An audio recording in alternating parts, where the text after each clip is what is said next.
investigated reported disturbance at Acer Plaza? 10-4 dispatcher, verify address. That's Acer Plaza. Repeat, Acer Plaza.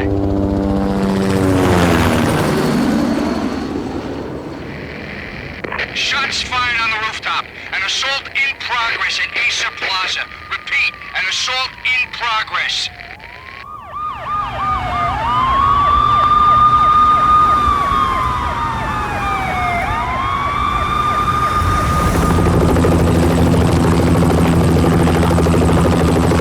It's a war zone down here. 1085 dispatcher, need additional units. Additional units now. Officer in danger. Officer in danger.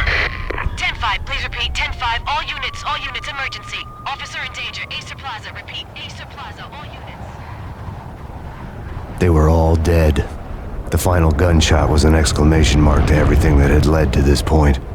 I released my finger from the trigger, and then it was over. To make any kind of sense of it, I need to go back 3 years. Back to the night the Payne started.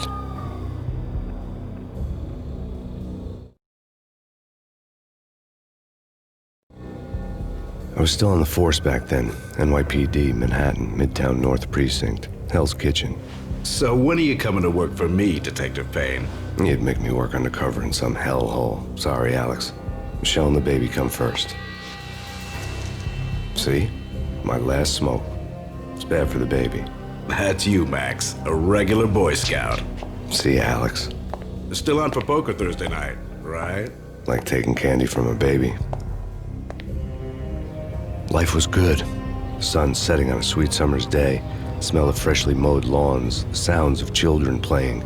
A house across the river on the Jersey side. Beautiful wife and a baby girl. The American dream come true. Honey, I'm home. But dreams have a nasty habit of going bad when you're not looking. The sun went down with practiced bravado. Twilight crawled across the sky, laden with foreboding.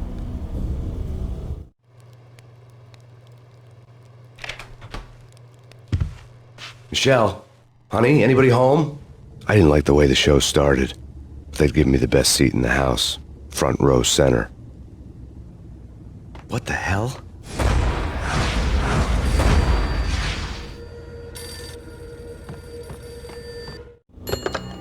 Listen, someone's broken into my house. Call 911. Is this the Payne residence? Yes, someone's broken into my house. They're still here. You have to... Good. I'm afraid I cannot help you. Who is this? Hello?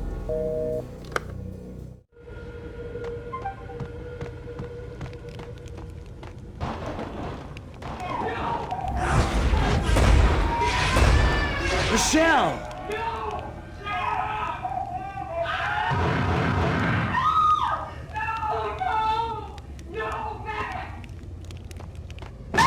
Michelle! Please! Freeze! NYPD, drop it! Coming!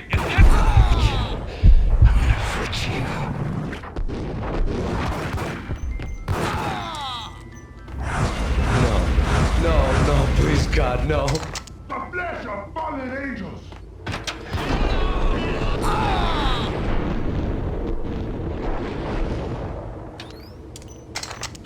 No, God, no, please, Michelle. Oh, baby.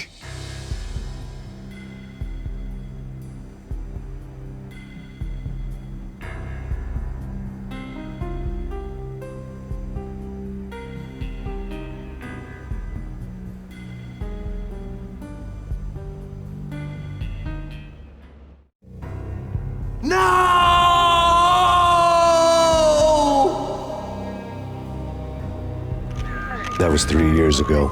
Everything ripped apart in a New York minute. The killer junkies had been high on a previously unknown designer drug, Valkyr, V. After the funeral, I told Alex I'd be transferring to the DEA. It took us 3 long years to get a break in the Valkyr case. Then, finally, 2 months ago, a dime dropper tipped us off that Jack Lupino, a mob boss in the Punchinello crime family, was trafficking. I went undercover, infiltrated the worst mafia family in New York.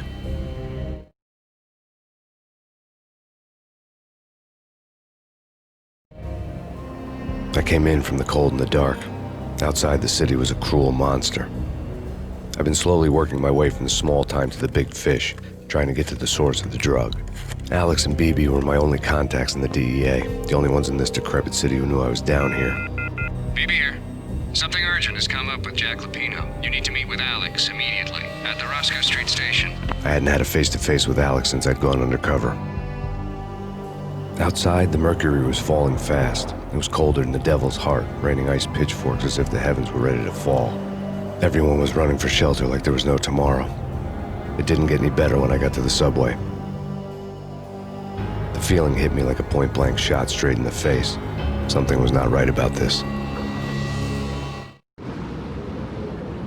My Beretta stirred nervously under my coat, but the train doors had already shut behind me, and I was in for the ride. Next stop, Roscoe Street Station, and Alex.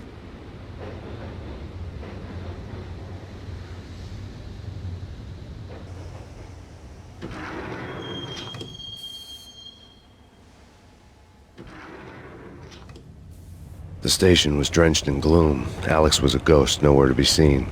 I'd have to look for him.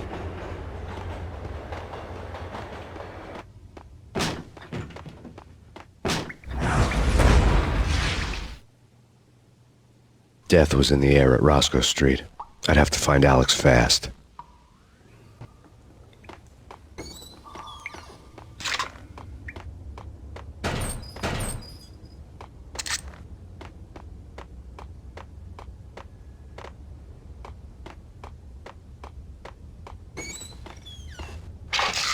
The pills would hold the pain back for a while. Wasn't Jake supposed to take care of this? He and Mickey are having too much fun taking care of the... Yo!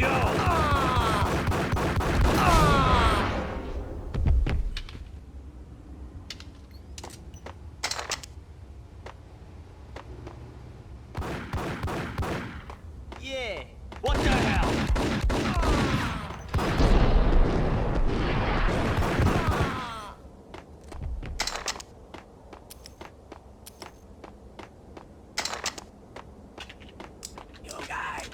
Yo, guys! Hey! What the?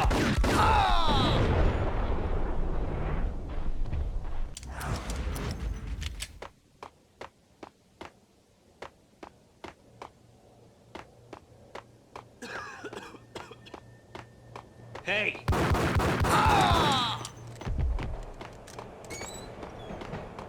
Eh? No. Hey, yeah!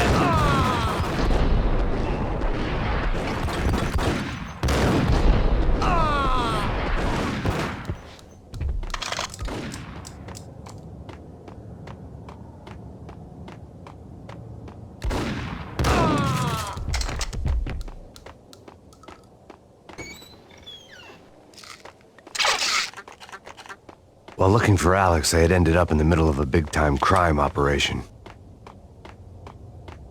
Hitting Roscoe Bank ain't exactly keep paying.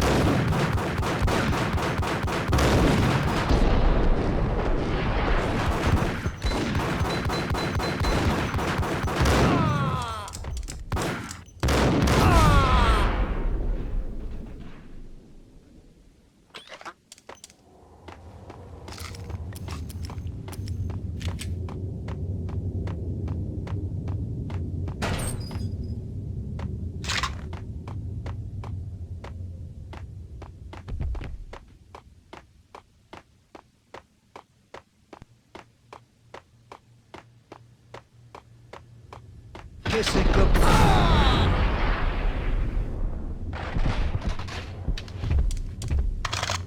You saved me, man. What's going on here? A massacre. These armed thugs just appeared from nowhere. We need to get help. I can make the call from the control room 1 floor up. Can you take me there? Sure, sounds good. Follow me.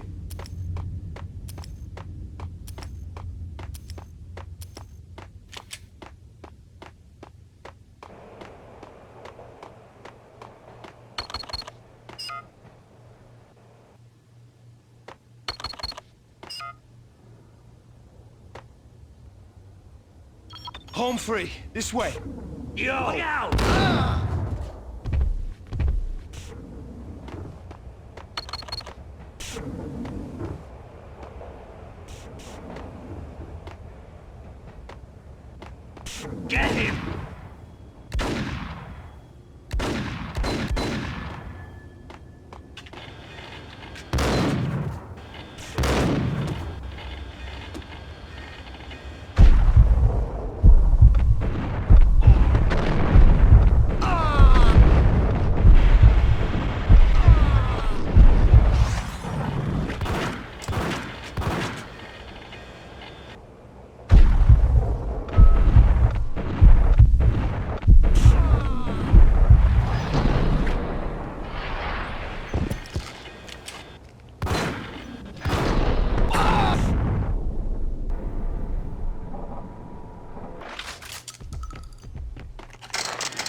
train lit up like a Christmas tree.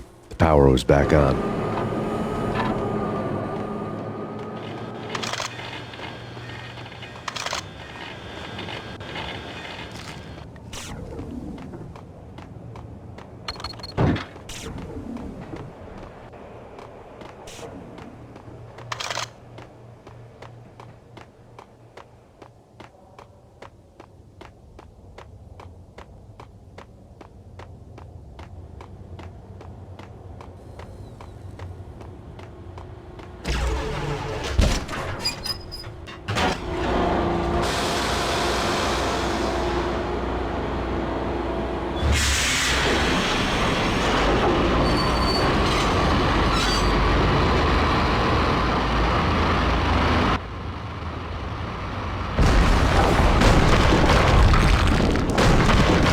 So much for being subtle.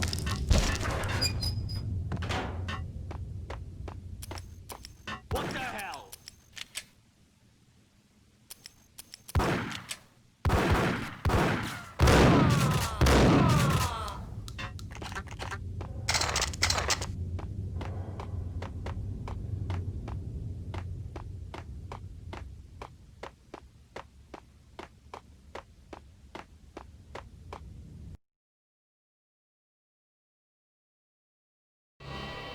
The rusty door led to an abandoned part of the station, closed off since the early 40s. Something big was going down at Roscoe Street. Maybe that's why Alex had wanted to meet me here. Maybe not. One way or the other, I was gonna find out.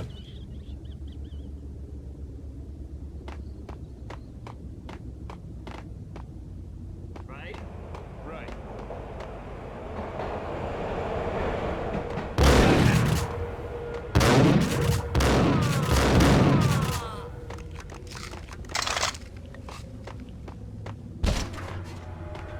Dang!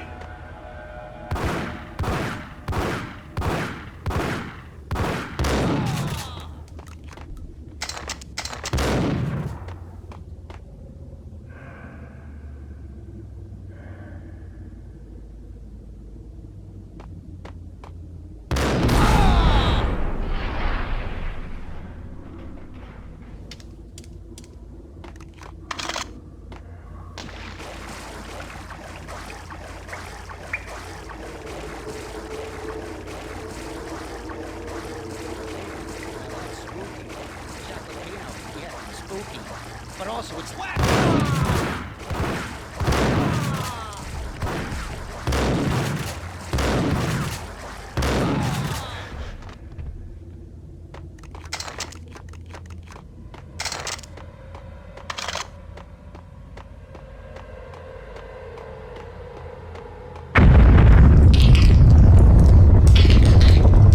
What the hell was that? All done here. Give me the detonator. What are you gun him down?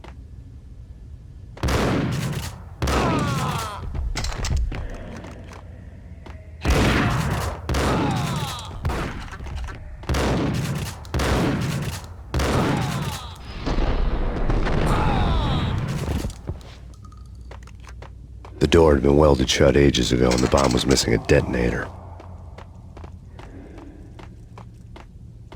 Okay, fellas. The police are on their way.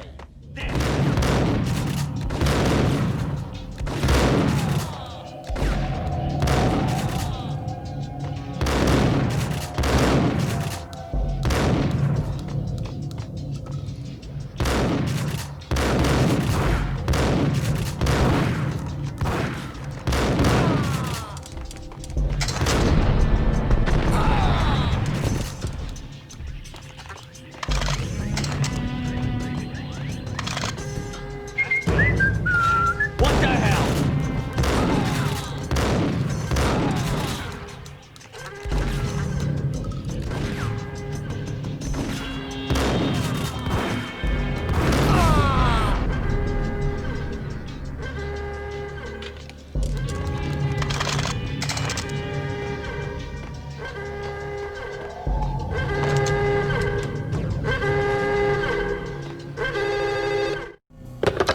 We come to you now live from the crime scene.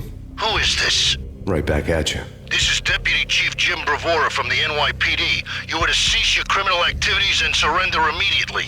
Sure thing, Jim. Me and the boys have been talking, and everyone's real sorry. They'll never do it again. Who the hell is this? Being placed at the scene of a bank robbery wouldn't have tipped the odds in my favor.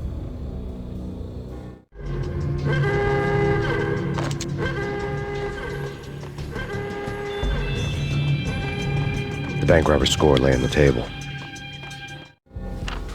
The bank robbers had been after Acer Corporation bonds. The Acer success story had recently been on every channel and on the cover of every magazine.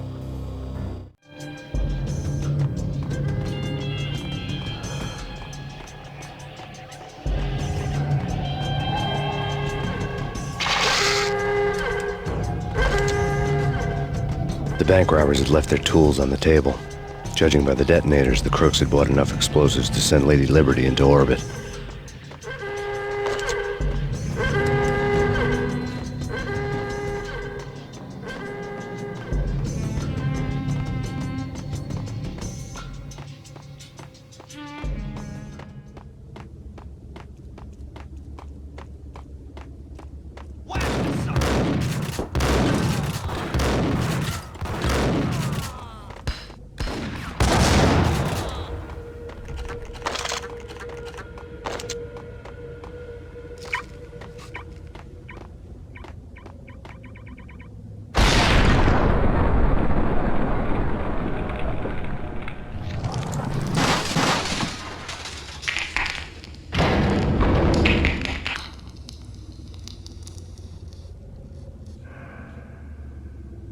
Hold it!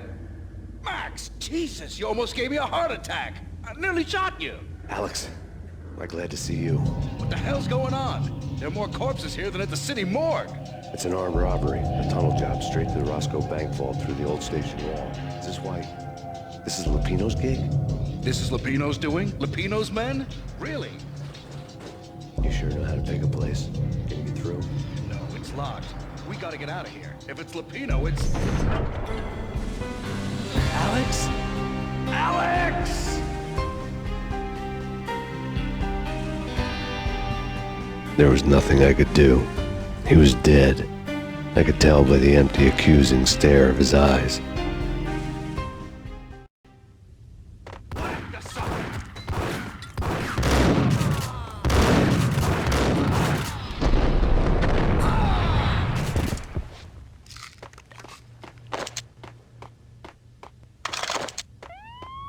Let's get the hell out of here!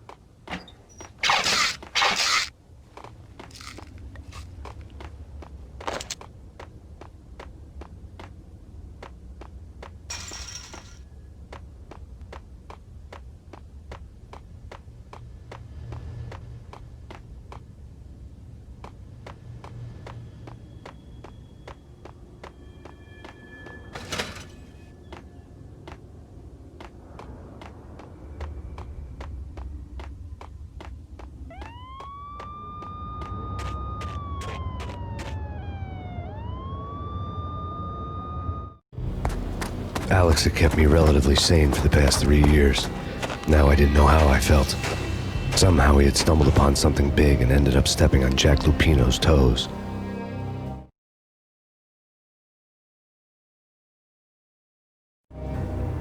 Lupino ran his racket of sex, drugs, and contract killings from a sleazy hotel in a slum block of tenements. The NYPD was closing in. I could hear the sirens. Their wail was a crescendo. Lupino thought he could get us by taking Alex out and leaving me to take the fall for it. All he had gotten was my attention.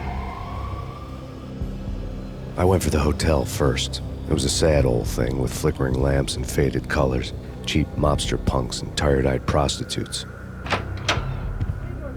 I walked straight in, playing at Bogart, like I'd done 100 times before. The place was run by a couple of murdering mobsters with shark smiles.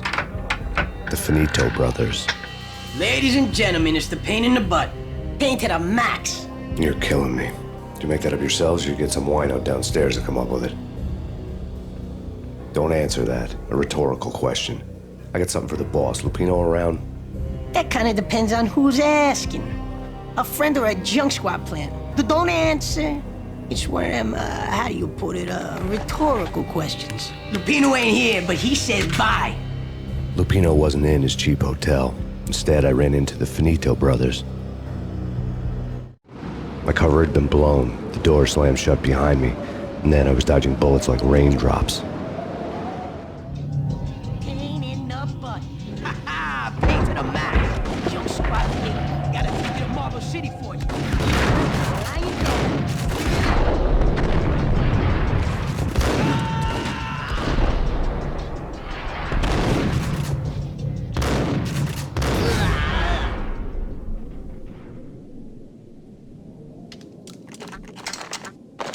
A letter on the desk caught my eye.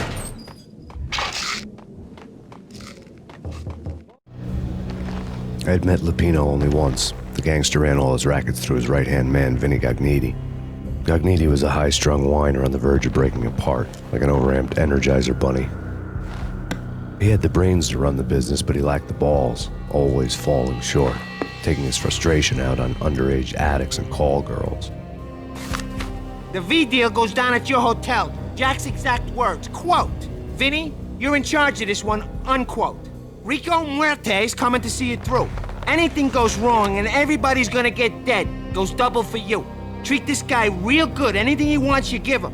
Don't screw this up or you're finito, finitos. A V deal meant added security, locked doors, and lots of nervous thugs with itchy trigger fingers. I'd seen nothing coming in, but that didn't mean it hadn't been there. Rico Muerte was a regular Kaiser Soze, a spook story told to keep the apes in line. 313. The Finitos had scribbled Muerte's room number on the note's margin. Bosses! Everything all right? Bosses! Joey, Vigilio, you all right in there? They're not answering. Call the others. Tell them to come quick. Okay, but we can't wait for them. We gotta go in now. Bosses! We're coming in! It's Payne!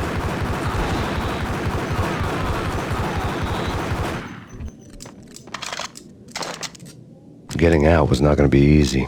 The staircase was locked and the elevator had been busted for a decade or more.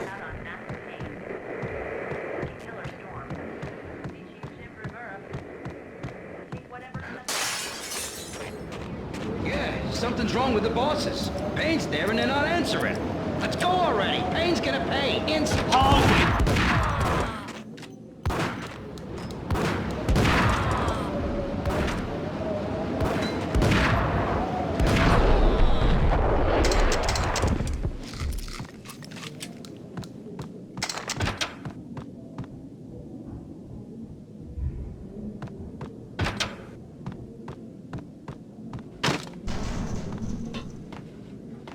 Yo!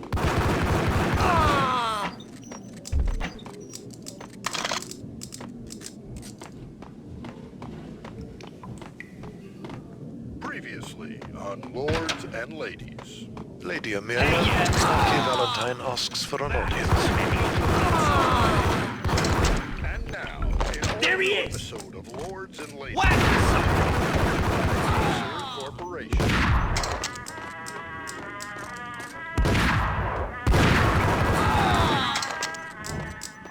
My lady. My lord? My lady, there is a matter of great importance. My lord, there is? Piece of crap! Indeed, my lady, there is. Gun him down!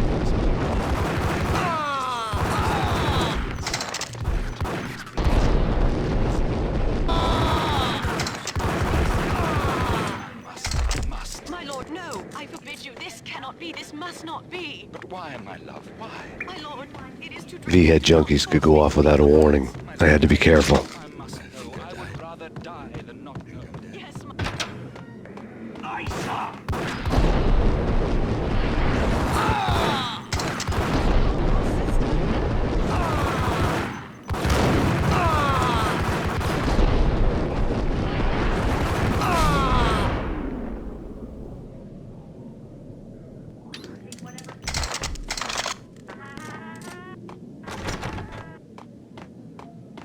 I'd found Muerte's room. Muerte had received a letter. Our investigation had turned up nothing to link Angelo Punchinello, the head of the Punchinello family, to Valkyr. All tracks had ended with Jack Lupino. The letter in Muerte's room was signed by the Don himself. It was the first hint that the Kingpin knew what was brewing inside his syndicate. The trouble you got into after the Chicago screw-up. The Punchinello family bailed you out. You have been waiting for a chance to pay us back. One of our trusted boys has a monkey the size of King Kong on his back. And we need your special skills for backup on a major deal. Collecting evidence had gotten old a few hundred bullets back. I was already so far past the point of no return I couldn't even remember what it looked like when I had passed it.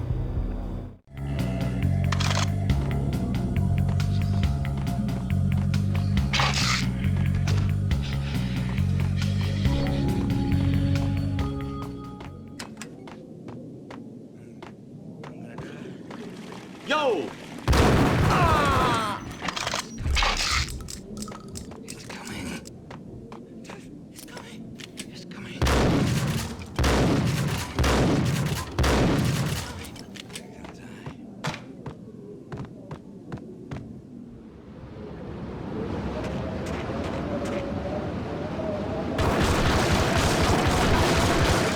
I didn't want to know what had happened here. It was not a pretty sight.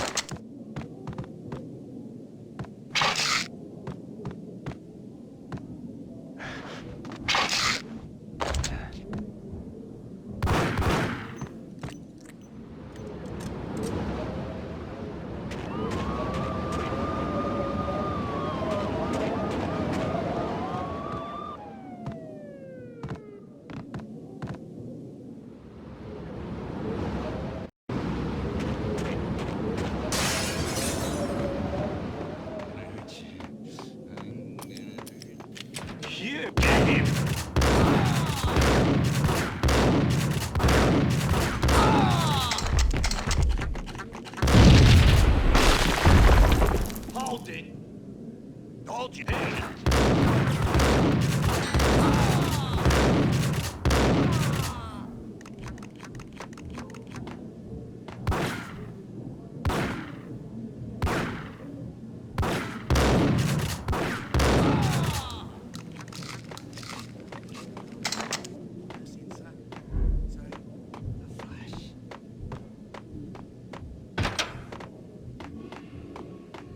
The hooker had left her diary on the table.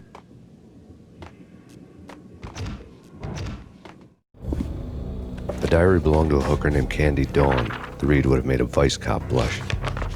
Had talks with the mystery hag over the phone again. Sent her the latest One-Eyed Alfred tape. As long as the hag keeps paying for the tapes, the old man could come every day for all I care. She had a nice sideline, making secret X-rated flicks of her clients and selling them to the highest bidder. They would get her killed if her V-fix for the day didn't do it first.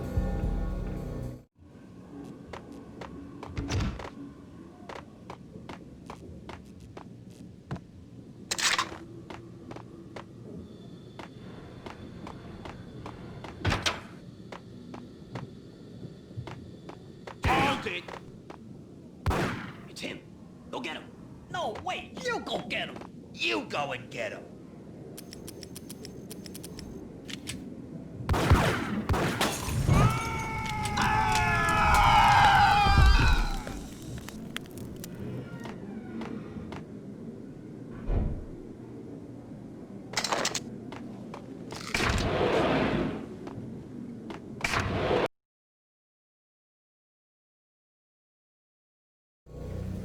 The old service elevator rumbled down to the bowels of Jack Lupino's hotel.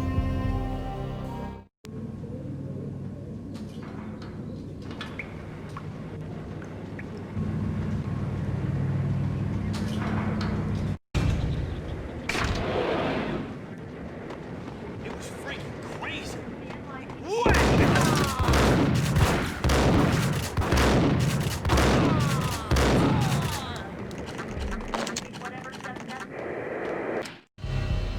A winter storm warning is in effect in the whole tri-state area, as both freezing rain and heavy snowfall continue.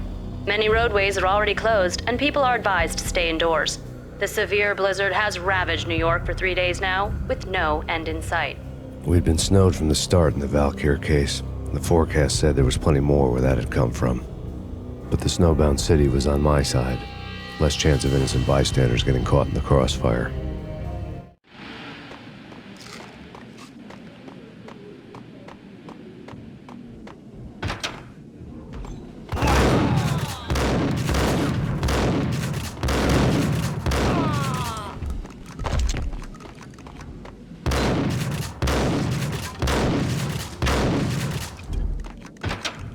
Hold it!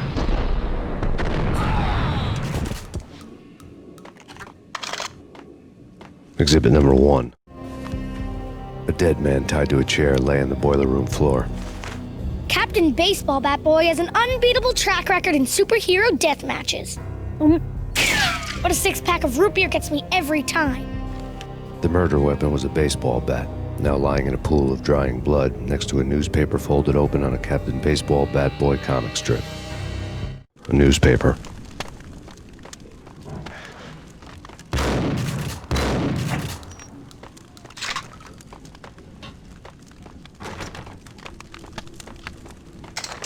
Take vampire movies. Why are they always set in L.A. or Mexico? Can't even get a tan.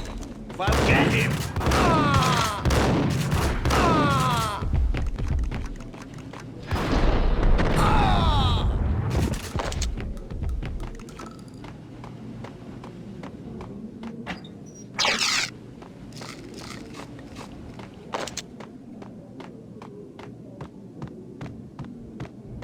Chill with the guns.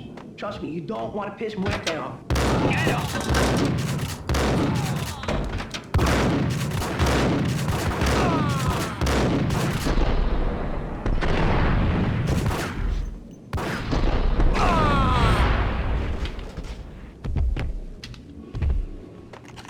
A lifetime ago, this would have gone down as a narcotics arrest. There was a key on the table.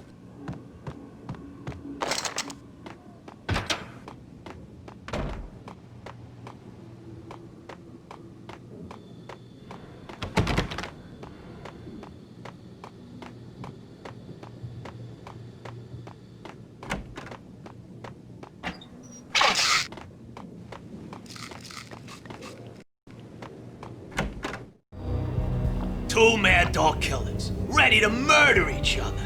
They step into the next room, and I'm thinking, now they're gonna do it. But no. They sit down in front of a TV and solve their differences with the Kung Fu fighting video game. I tell you, Candy, I was so depressed, I strangled them both with the video game cables. Oh, Rico, you're so bad. I am, ain't I?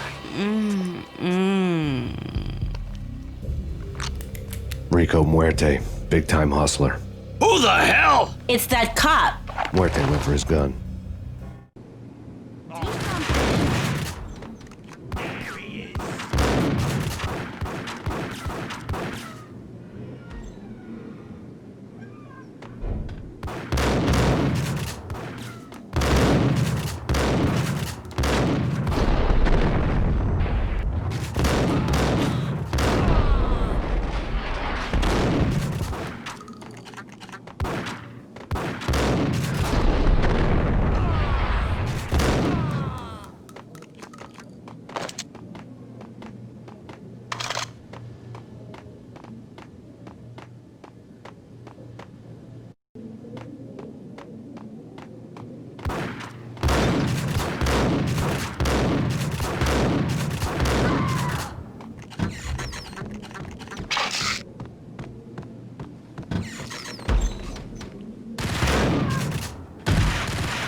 The antique switchboard was still in use.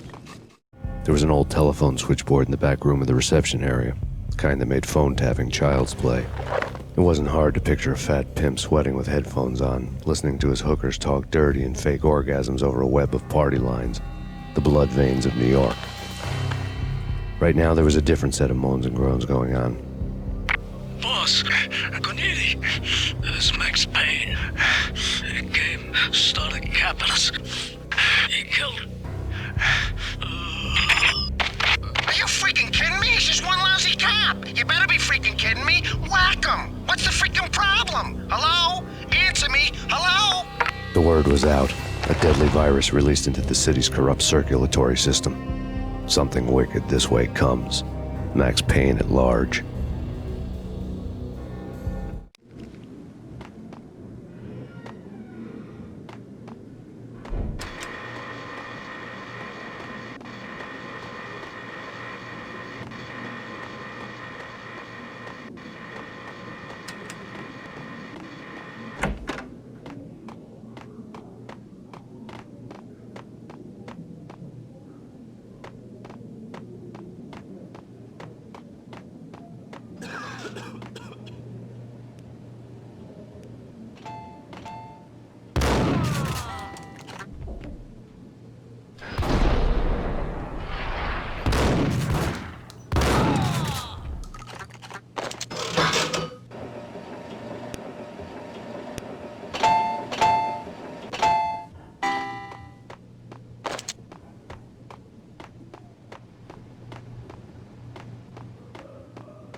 Turn around, walk away, blow town. That would have been the smart thing to do. Guess I wasn't that smart. Lupino's tenement buildings were a seedy hangout for all kinds of sleaze. A liquor store, a pawn shop, a laundromat full of mobster bookies and loan sharks. The list went on. The how and why of it was a mystery to me, but they knew I was a cop. They knew I was coming, and they were going to get real trigger happy about it. I got to see Lupino's hangout all lit up. A bomb went off, turning snow into liquid gold. A pillar of fire lifted the remains of a car straight up into the air. The flames were highlighted on the hood of a black Mercedes-Benz as it coasted down the street real slow, as if the driver didn't have a worry in the world. I got a good look at the man riding shotgun. It was Vladimir, the head of the local Russian mob, the fly in Don Punchinello's soup. The ringing in my ears was the sound of a mob war being waged.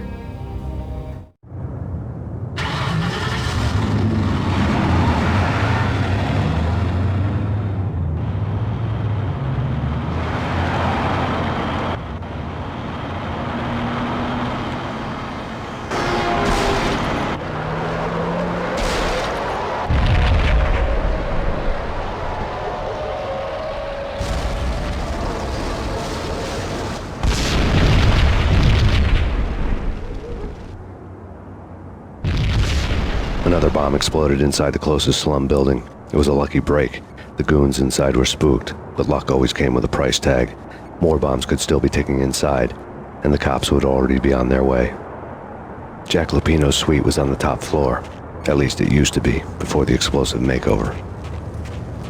I don't know, man. I don't know. Damn!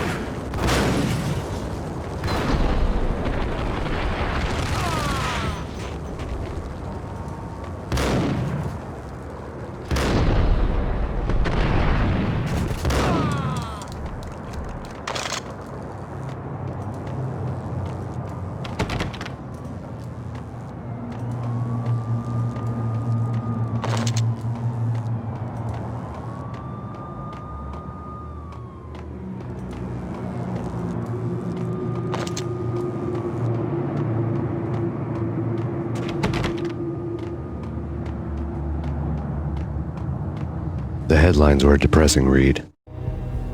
The headlines were screaming bloody murder. The storm was a screaming duet with the approaching prowl car sirens. It was all a scream when you were down for the count and wanted for murder.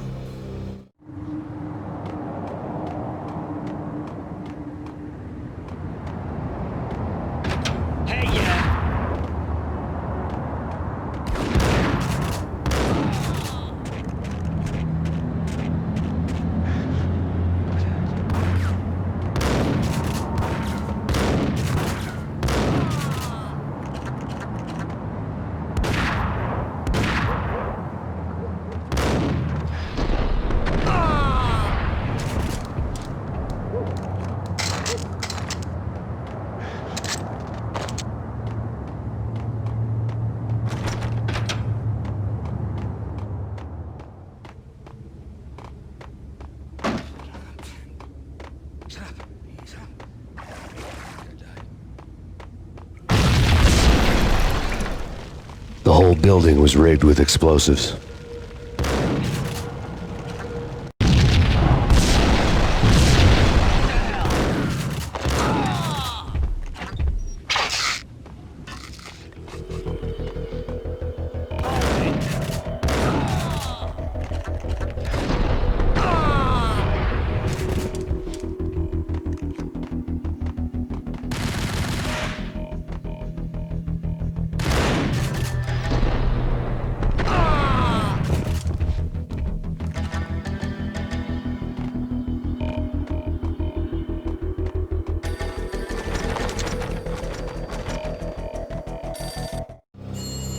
A beaten-up phone in the entrance hall was ringing.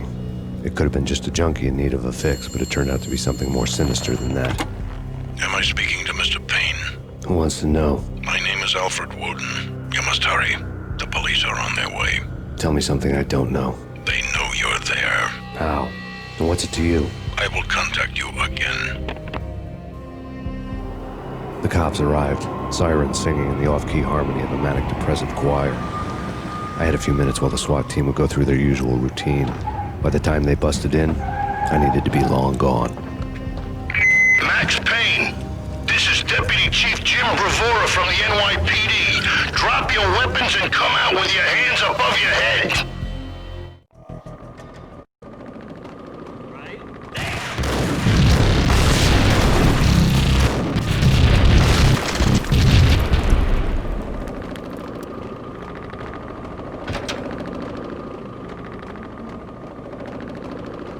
The door was locked. I'd need a key to get through.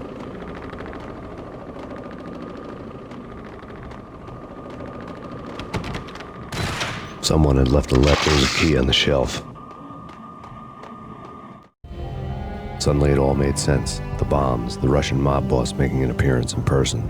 Gagniti was his usual self. All talk and no walk.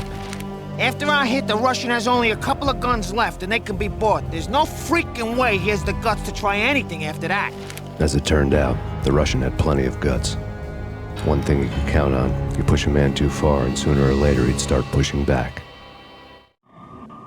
Put your hands where I can see them. This is your final warning. Surrender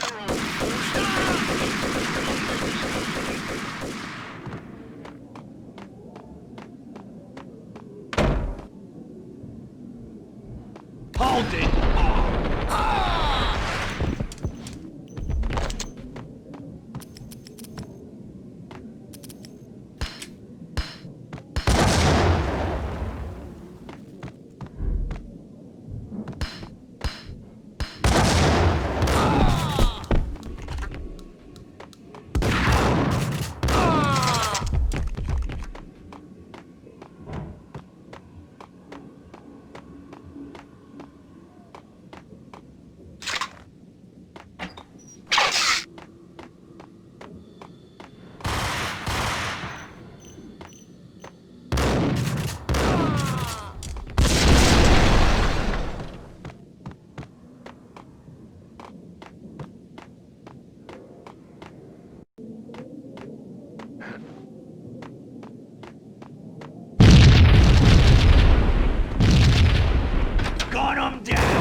bombs had destroyed all the stairs up to Lupino's office. The alternate route led there by way of adjoining rooftops.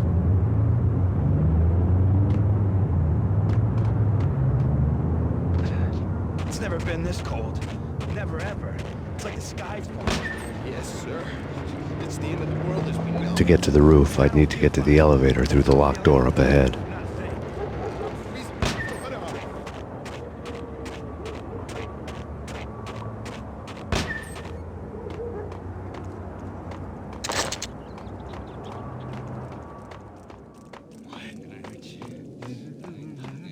Max Payne?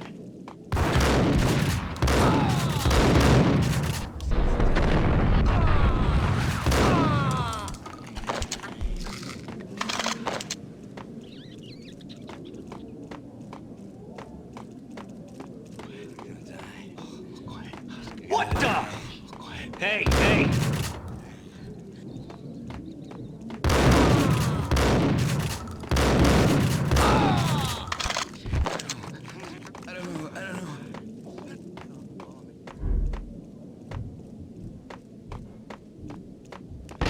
No, don't shoot. I You know the clowns at the laundry? Me? No. You're no good to me then. What? No, the laundry, yeah. I know him, yeah. Get me in there. Okay.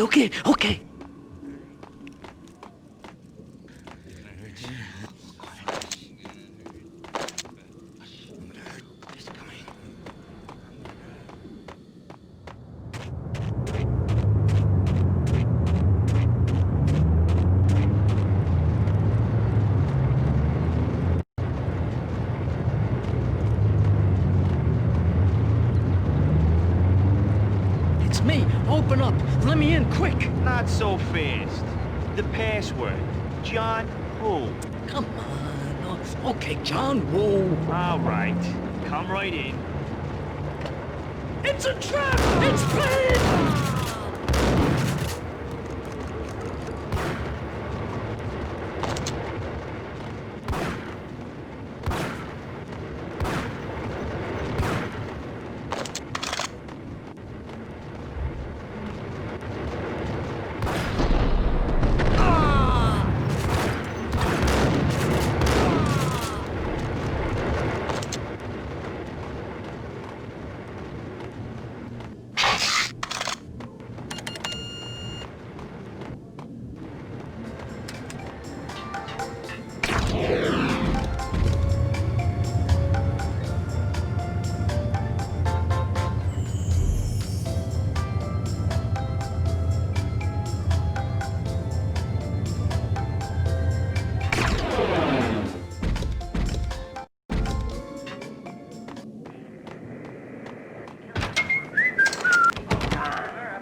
What?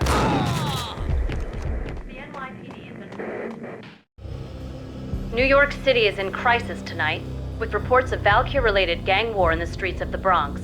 Apparently, Max Payne, wanted for questioning in connection with the slaying of a DEA special agent earlier tonight, is waging a one-man war against his former partners in crime. Among the list of casualties so far are notorious mafia members Joey and Virgilio Finito, as well as Rico Muerte, himself a fugitive from the law, and a suspect for several murders in the Chicago area. The NYPD has been placed on full alert. A citywide APB has been put out on Max Payne. Deputy Chief Jim Bravura has promised to take whatever steps necessary to bring him to justice. What those steps may be remains to be seen. For NYCNN TV News, this is Kira Silver.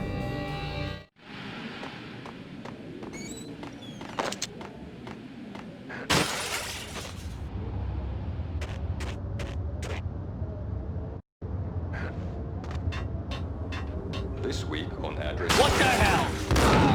What? I don't want to go there. It's the last place I'd want to end up. But that's where I always end up anyway.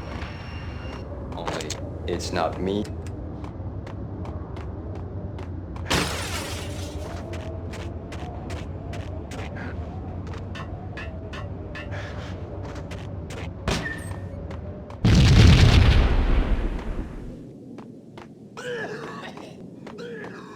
Red, blue, or green? It's always red or blue in the movies. So, green?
Vinny Gognitti. Just the man I've been killing to see. Payne?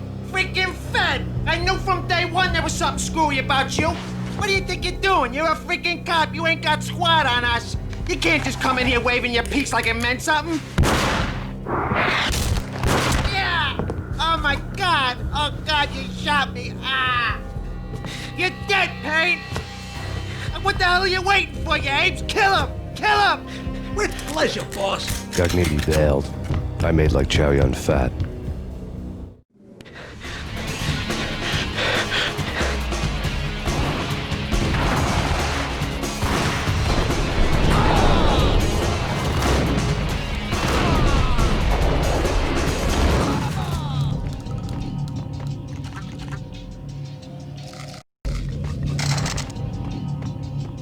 A crumpled letter. The letter was addressed to Don Punchinello, but Vinny had never had the nerve to finish it. Jack's gone voodoo. Just the other night, he shot Dino because he wanted to see what his brains looked like splattered on the wall. He's a freaking mad dog. We're running out of men and business fast. Gognitti had been living in mortal fear of his boss. Jack Lupino was a psycho. It lay on Gognitti's desk. Vinny Gognitti was running scared. He could run, but with a bullet in his stomach like a broken bottle of Tabasco, he was quickly running out of time. He knew where his boss was, and I wanted to square things up with Jack Lupino. Gognitti would be moving fast. I don't know about angels, but it's fear that gives men wings.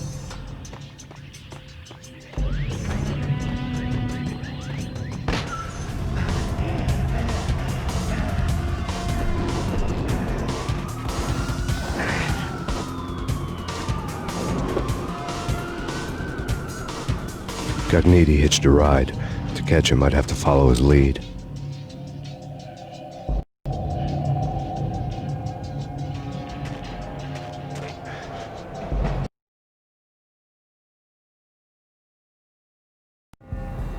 This was my second train ride of the night. The way it started didn't promise anything better than the last one. Freezing wind tearing at my face like sandpaper and razors, ice hard and slick under my hands and feet. And somewhere in the background, the wail of sirens, the city howling after me. New York sped by in fast forward. Dark rooftop water towers and a dead forest of antennas and chimneys, all a blur. When the train he was riding slowed down, Gognitti made his move.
It's Payne! He's coming down the stairs! Shoot the bastard! Okay, boss, you got it. No problem. All right.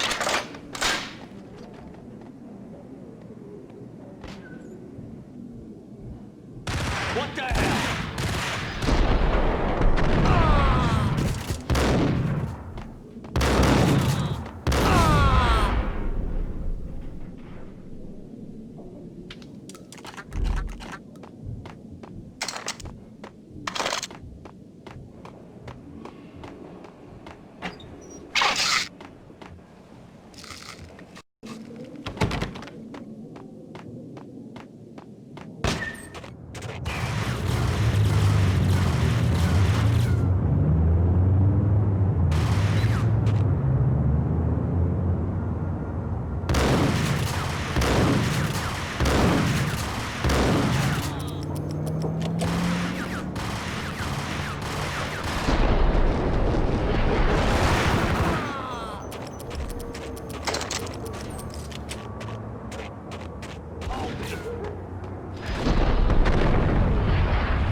Hold it!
Max Payne has nowhere left to go. We are very close to capturing him. You'll get a full statement then. Right now, I've got better things to do, ma'am. That was Deputy Chief Jim Rivera from the NYPD with no further comment at this time. Apart from his suspicious food habits, I figured Bravura to be one of the good guys. Fate had just dropped us on different sides in this. But when it came to capturing me, he was way out of his league. I had already ditched the cops a couple of rooftops back. For now.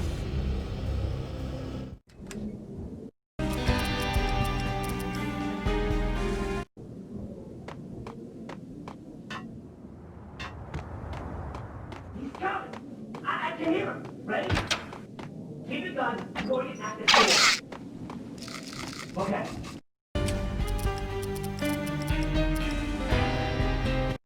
This is it. Any moment now, Payne's gonna bust through that door with murder in his eyes. Gun him down!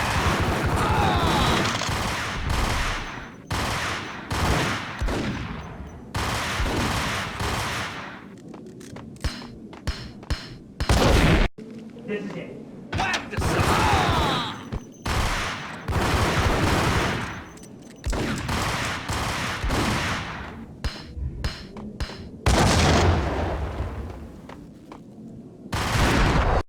This is it.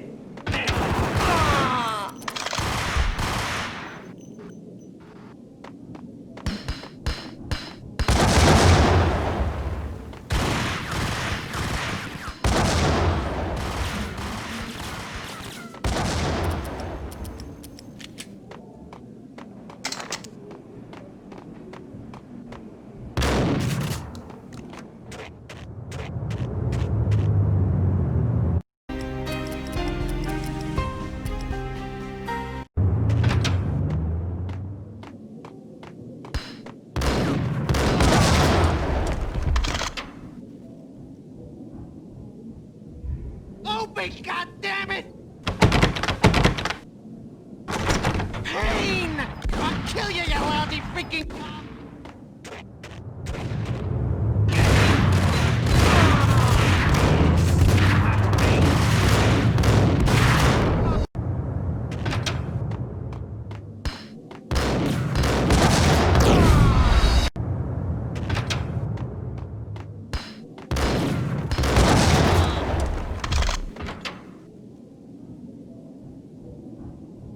Open, goddammit! Payne! I'll kill you, you lousy freaking cop!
Gognitti ran out of steam in a dead-end alley with steam boiling out of the sewer grates like all the fires of hell were burning high beneath us.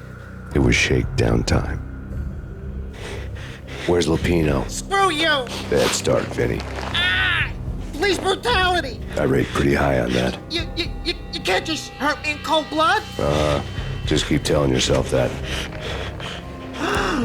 Listen good, Candyman. I'm not gonna be anybody's fall guy. I want to know where your boss is hiding. There was no glory in this. I hadn't asked for this crap. Trouble had come to me in big dark swarms. The good and the just were like gold dust in the city. I had no illusions. I was not one of them. I was no hero. Just me and the gun and the crook. My options had decreased to a singular course. I'll tell you, just don't hurt me no more. Lupino's at Ragnarok, the nightclub. Book me, take me, hold me to the freaking jail, just don't hurt me. Your rights will be read at your funeral.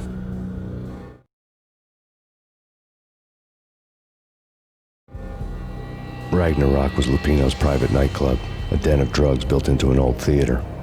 I knew what waited inside. V-head junkies ready to explode in random acts of senseless violence, and Lupino's goon squad, the worst stone-cold killers this side of hell. Ragnarok was as inviting as a headache, flickering and flashing to a machine gun beat. The belly of the nightclub was a gothic theme park that began with bondage games and led to the nasty stuff from there.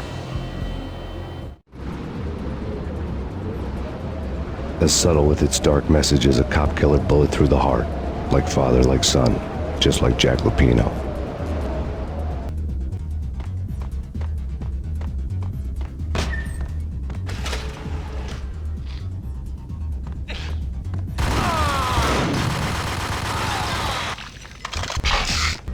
The book had never been a bestseller. Given the setting, I was surprised to find that somebody had been passing time reading. The paperback was entitled The Age of Murder and Storm.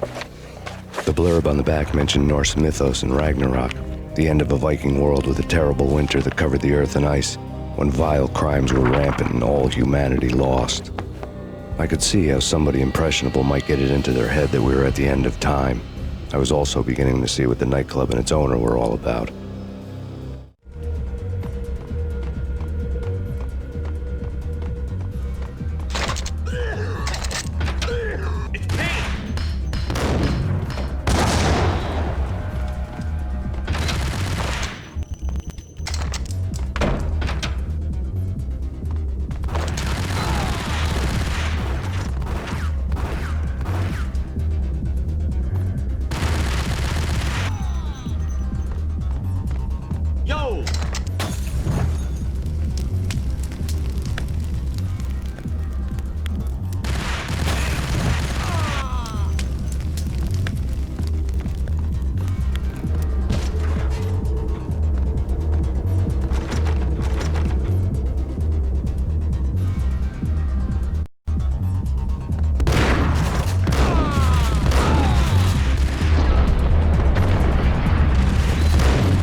Books on the occult. The room was stacked with light reading, such as Necronomicon, Witchcraft, and Paradise Lost. Old exotic titles like Malleus Maleficarum and De Umbrarum Reini Novum Portis. Books with pentagrams on their covers, all dealing with the occult and the infernal, lying between stacks of horror videos and a couple of Ouija boards. The only thing I could take seriously was the thought of Lupino taking it seriously. He had been spending a lot of time getting intimate with the guy downstairs. Bolt had been piled on the table.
The backstage area led to Lupino's inner sanctum.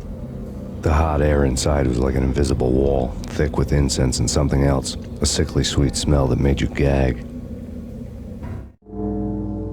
This was the rotten core of the Big Apple. Lupino lurked somewhere ahead, like a spider at the center of his web, waiting. The vapors in the air started to make my head swim. Torn pieces of a letter lay scattered on the sofa.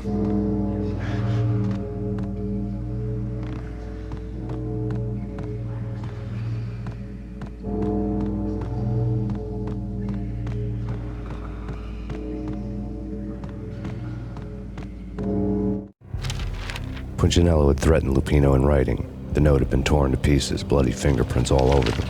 Don't want you to think that one of my boys is not playing with a full deck. Shape up, Jack. We are running a business here. I'd hate to send the trio to strong-arm you. The trio were the Don's notorious henchmen. It was obvious that Lupino hadn't been intimidated by the threat.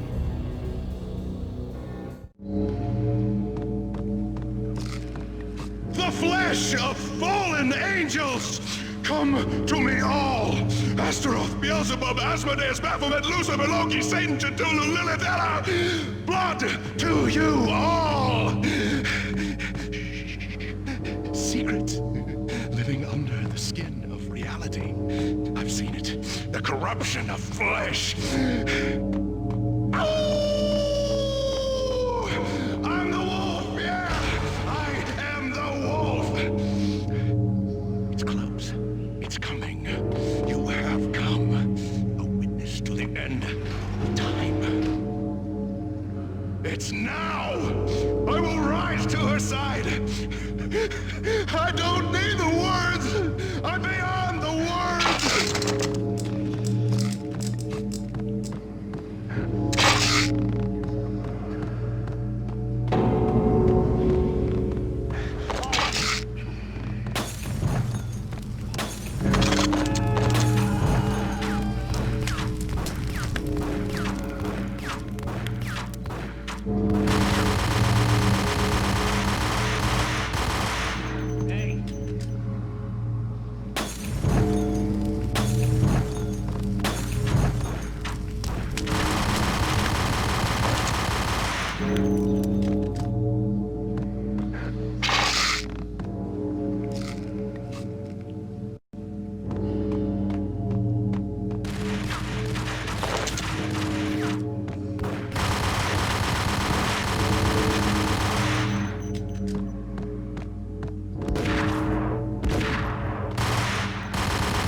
I had known there'd have to be a catch in it somewhere, and this one was the Empire State Building of catches.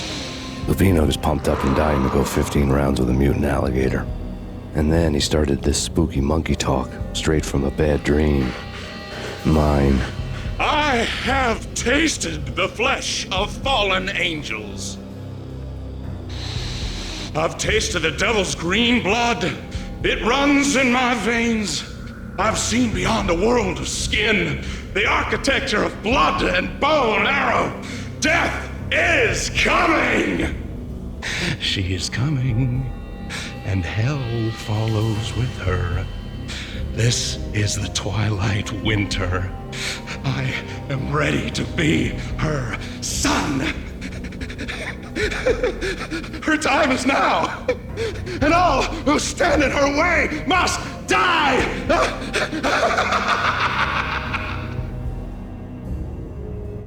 Die! You'll die! You'll die! Now! All die!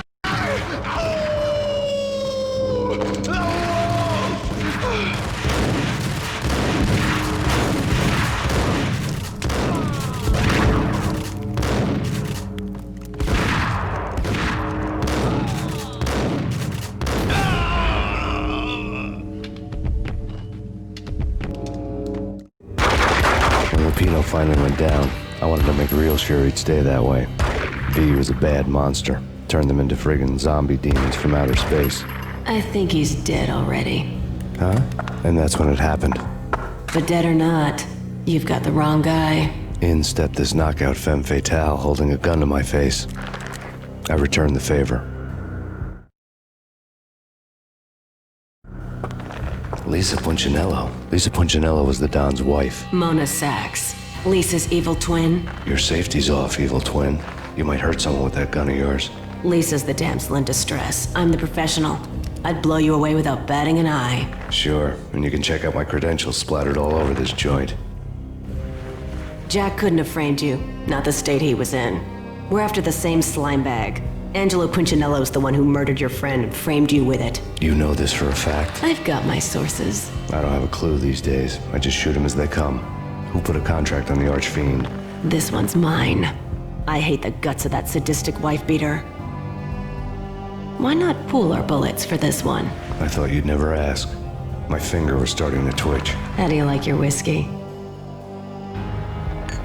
I'm easy, as long as you don't try to slip me a Mickey. You're a real angel, Max. It was good stuff.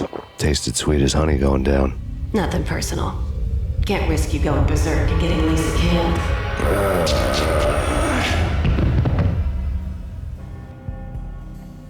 The nightmare was always the same. Violent shapes moving in darkness, old and ugly. The killer's mad laughter was a riddle filled with wicked innuendo.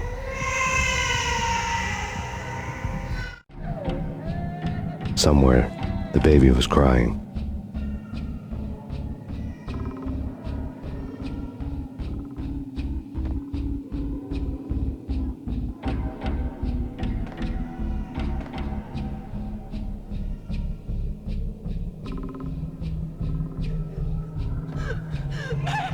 No, please, Max.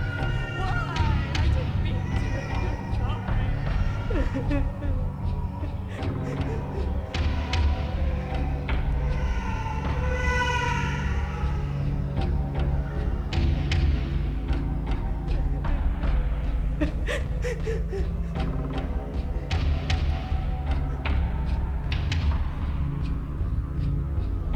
Should have known it when we found you snoring next to Lupino's corpse.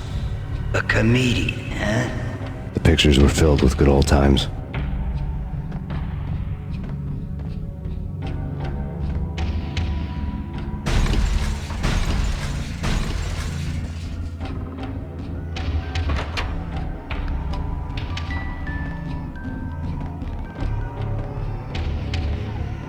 I really love to watch cartoons.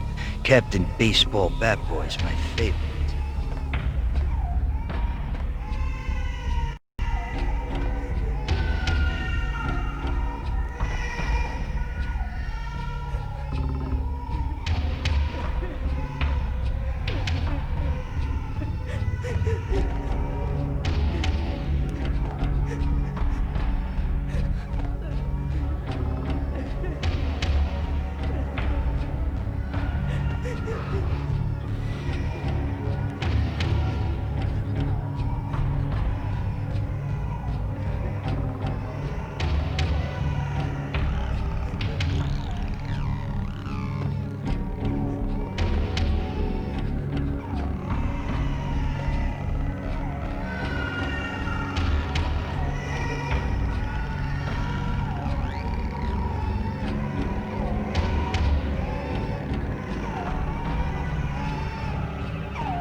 No, please, God, no.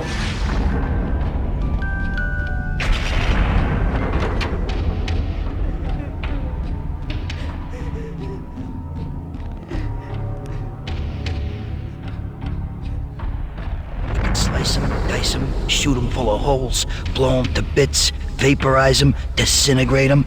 No matter what you do, they'll still be back, good as new. Michelle's diary lay on the table. Max, no, please, Max. Why? I didn't mean to. I'm sorry.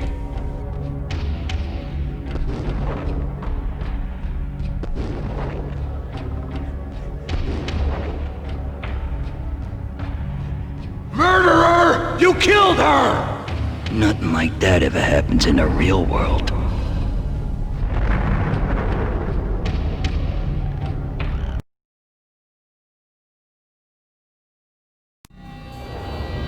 I woke up in a bad dream. My head felt 2 sizes too small for my brain. Max Payne. I envy your name. And the killer was smiling. Pleased to meet you. I'm Frankie the Bat Niagara. Niagara, as in you cry a lot? He had a baseball bat and I was tied to a chair. Pissing him off was the smart thing to do.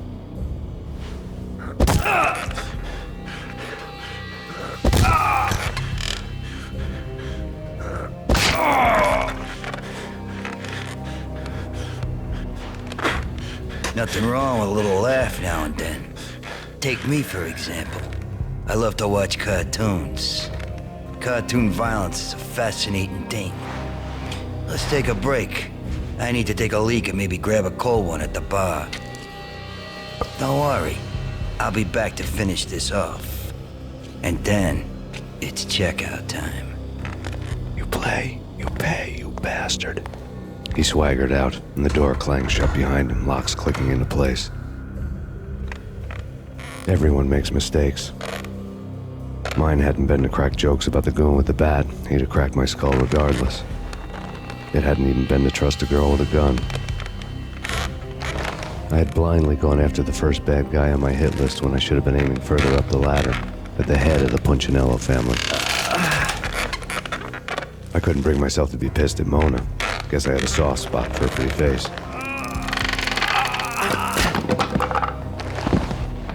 But when somebody decides to play baseball with your head, you tend to get sore. They had dragged me back to the basement of Lupino's hotel. I was beaten, bruised, and blue. I felt like the chair I had broken to get free.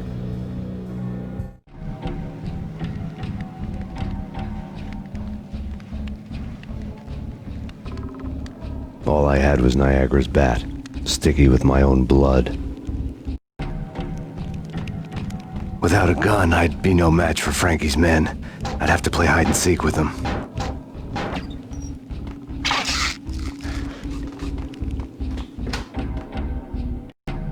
It's Frankie's turf. We'll take care of it. Hold it! It's Frankie's turf. We'll take care of it. What the hell? It's Frankie's turf. We'll take care of it. Hold it!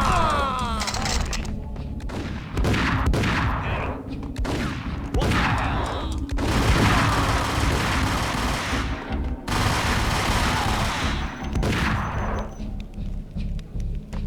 What the hell?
things were fast going from bad to worse. The men in blue had come and gone. They had decorated the place with chalk outlines and tied it together with yellow tape. The cops who had stayed behind were dead. Frankie, his boys, and I had the place all for ourselves.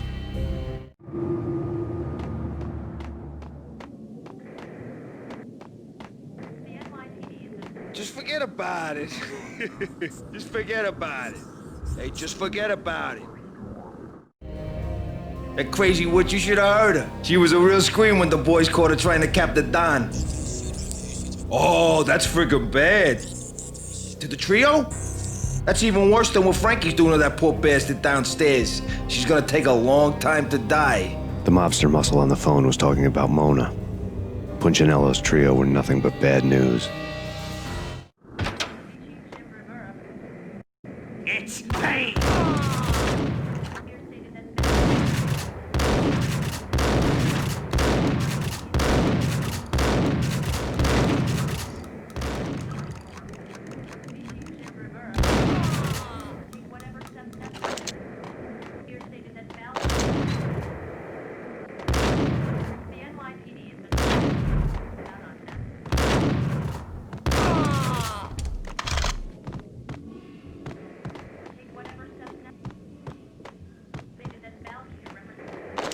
More evidence that The fact remains that all the victims so far identified in the Ragnarok shooting have been known criminals, many of whom had large doses of V in their blood.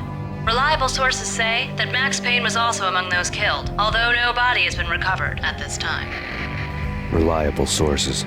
That meant somebody thought the Mafia had me, didn't want the cops snooping around anymore. The body would be delivered to them barely recognizable. Case closed. Don Punchinello had the power to be that reliable source, which was no news. But his news was old news. Framing me hadn't been enough. Don Punchinello had put a hit on me. He wanted me dead, and it had been important enough for him to give written instructions to Frankie about it. Max Payne should die like a dog for the trouble he's caused. Frankie, I know I can trust you to give this matter the dedication it needs. Punchinello didn't like me much.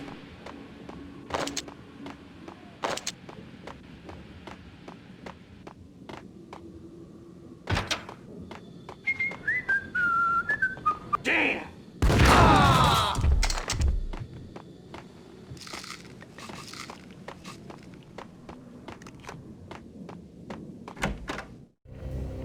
The hotel bar was fast developing quite a history. True to his words, Frankie was there, having a beer. Jesus Christ. How the hell did you get loose? Got bored waiting. Thought, what the hell, we could just as well finish this here.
Thank you. You've been a lovely audience. Had enough? I don't play with girls anyway. Unfair! I spotted the tail as soon as I left the hotel. A big black Mercedes. I'd seen the car before. That time it had heralded impressive explosions. Vladimir was back. Bang. You're dead, Max Payne. I might have laughed if I remembered how. What's this supposed to be? Cops and robbers? Look, you want something with me? Get in line. Peace, man. Relax. You know you are a real news item, armed and dangerous.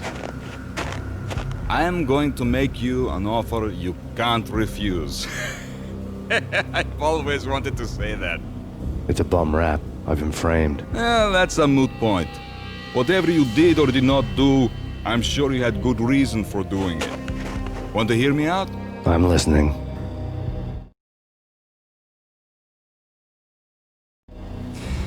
Punchinello messing with V is bad for business all around. But that's not all. There is this guy, Boris Dime, used to pull jobs for me. He's the captain of the cargo ship Charon. Now the bastard turncoat has gone over to the other side, Punchinello's. The ship's loaded with high-res hardware, guns, my business. If Punchinello gets hold of that cargo, he's won and I have lost. And you'll have your work cut out for you. If you want to get to Punchinello, you'll need heavy-duty persuaders. I am just the man to get them for you. Change the ship back under my flag, maybe pop 2 in the traitor Dime's head while you're at it. You'll get enough guns to start the apocalypse. You in or out? Let's get this show on the road. Vladimir was one of those old-time bad guys with honor and morals, which made him almost one of the good guys. None of us was a saint. The Brooklyn riverfront was a maze of rusty containers, sharp-boned cranes looming up from the snowstorm. On a night like this, you couldn't help but think of the dark army of dead men sleeping with the fishes, cement shoes in line. No Minotaur lurked in this labyrinth, but somewhere out there, on the clanking deck of his cargo freighter, the skipper of the Chiron was waiting, like the ferryman in the river Styx.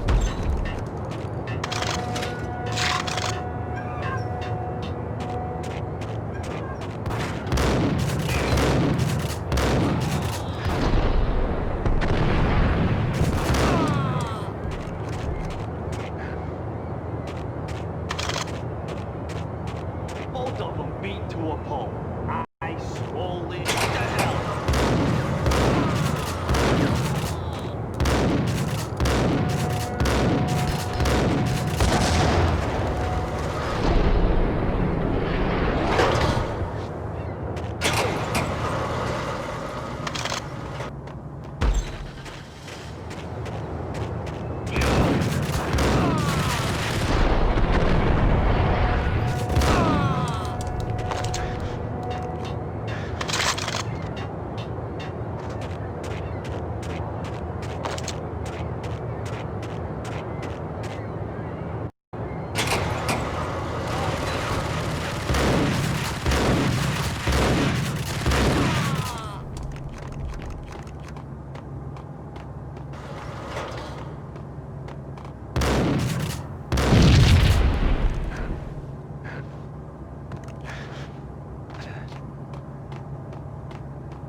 I doubted the letter was a receipt.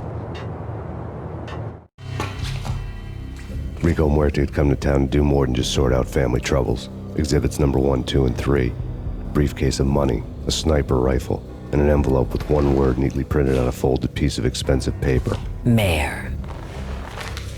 It didn't sound like a mafia contract at all. It was too cold and too to the point.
I had found Boris Dime's ship.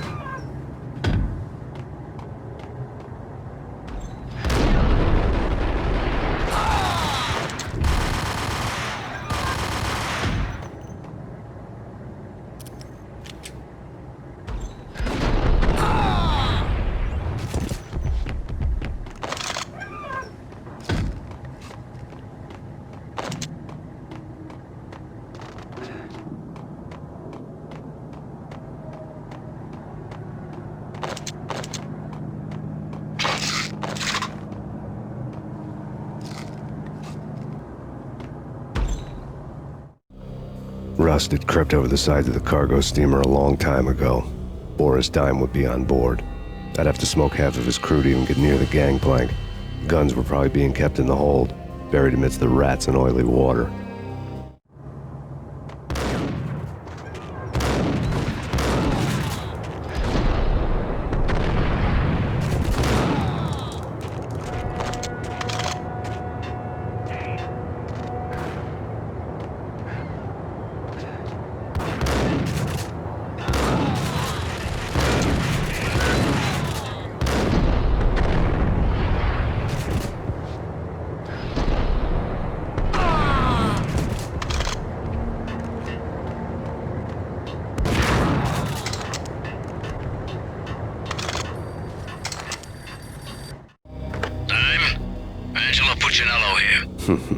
Angie, tell me, how much did Dime cost you?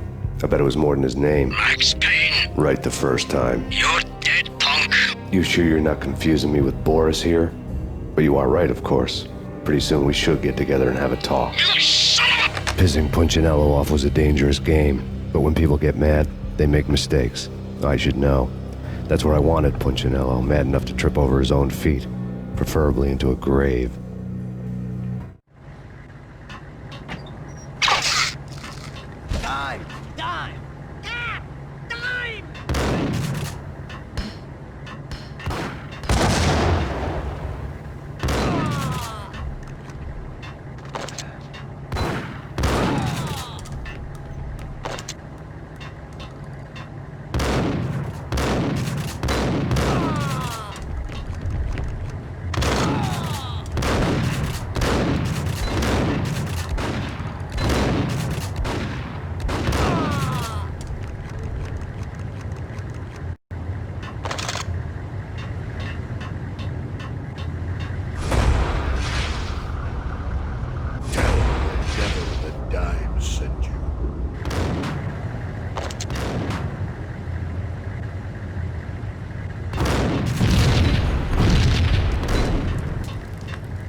Anybody who says different is calling me a liar. Glad I'm here. Collect all the guns and ammo you want. Meet me on the bridge afterwards.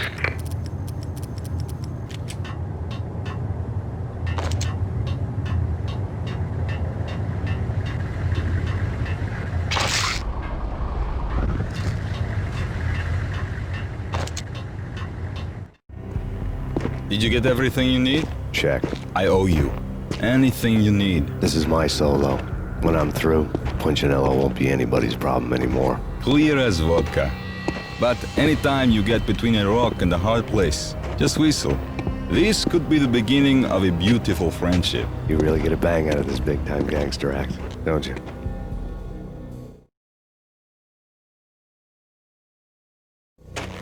Even with all this firepower, I figured I couldn't get to Punchinello at his manor. I could only hope that he wouldn't pass a chance to hear me beg, to see he's won. This is Max Payne. I want to cut a deal. Payne, you're a dead man. That's what everybody keeps telling me. I got your ship and her cargo. I want to meet. No pain, no gain. Capiche? You know my restaurant? Yeah, I know it. 1 hour. Punchinello's restaurant had seen better days.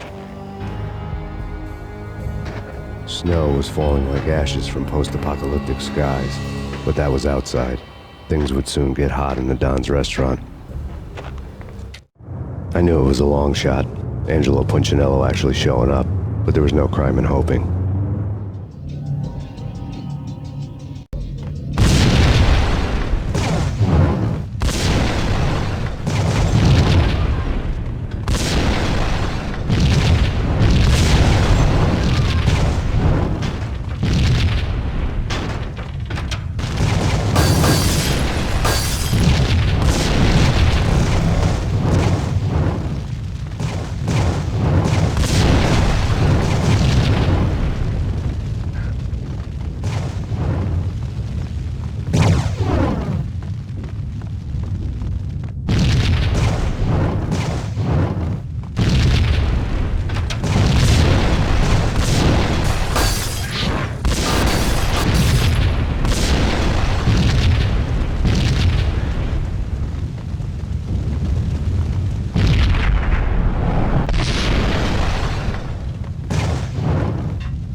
Punchinello was burning to get me. The feeling was mutual. He was trying to put out my flames with gasoline.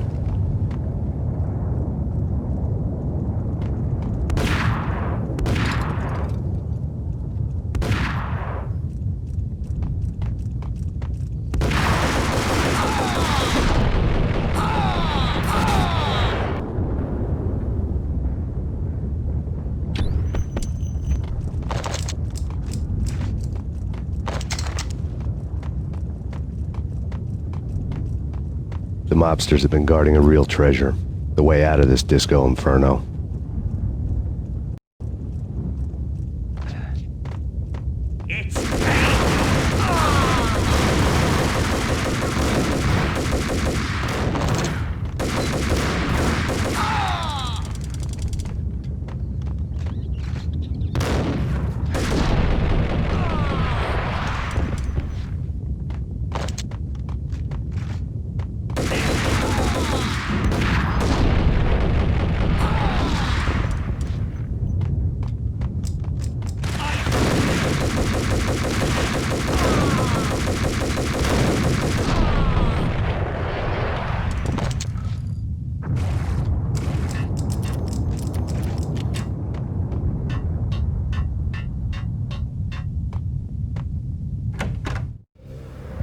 Vlad had seen my smoke signals.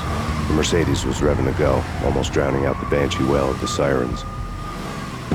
You coming? We'll drop you off at the Punchinello Manor. Sounds good to me. When this is over, look me up.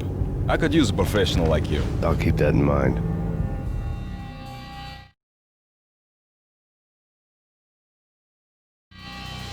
The night groaned with cold.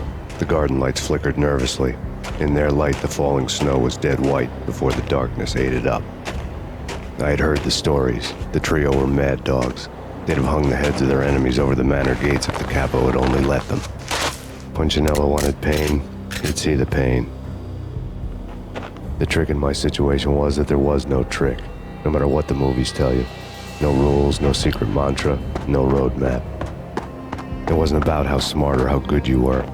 It was chaos and luck, and anyone who thought different was a fool. All you could do was to hang on madly, as long and as hard as you could. Someone had graciously left the back door open for me and killed the guards. My money was on Mona. I knew the trio would be standing between me and Punchinello. I had read their rap sheets, thick as phone books. No one would be walking out of here alive. The numbing cold of the broken night had followed me in. Upstairs, the trio tangoed down the manor halls to the silent rhythm of their murderous hearts. The blood of their victims rust on their lips. Vince Mugnano, Pilot Providence, a.k.a. Big Brother, and Joe Deadpan Salem. The pistol was a frozen lump in my hand, piercing the skin, gnawing me to the bone.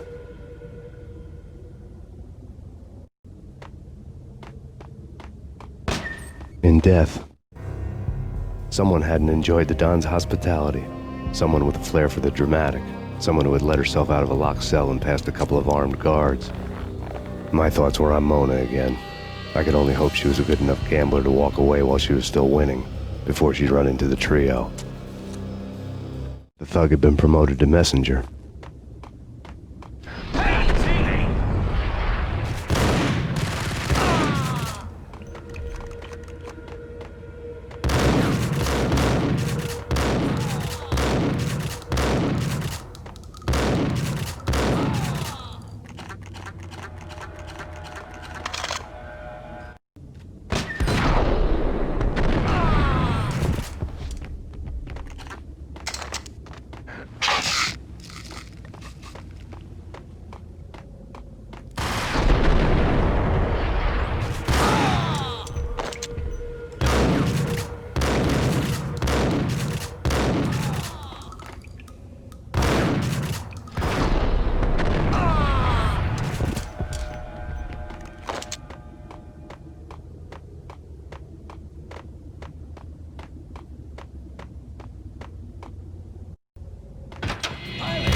It didn't take me long to run into the trio.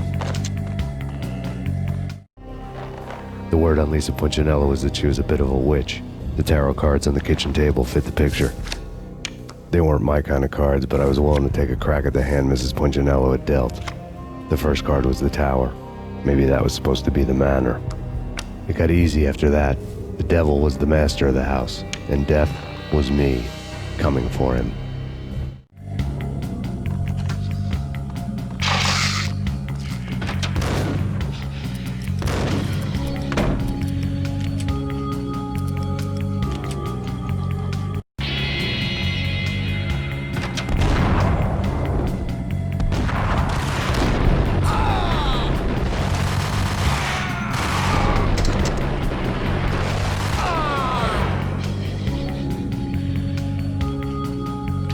One down, 2 to go. What the?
stopping him!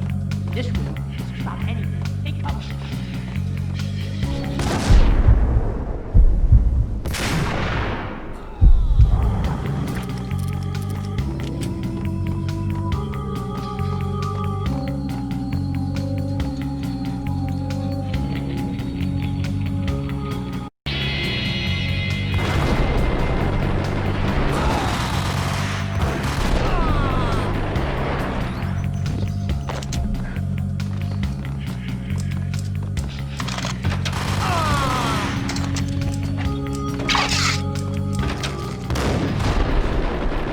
It was too late for her.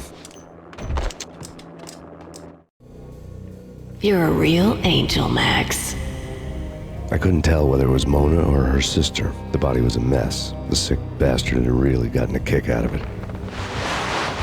Seeing her lying there got me thinking about another woman's body on another bed. Got me thinking about a fallen cradle.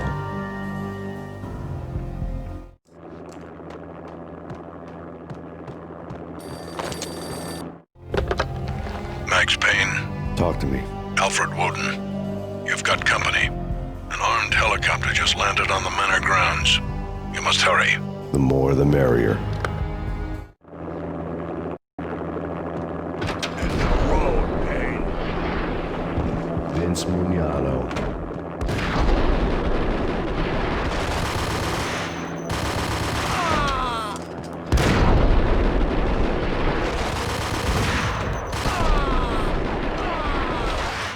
Punchinello's trio was done for.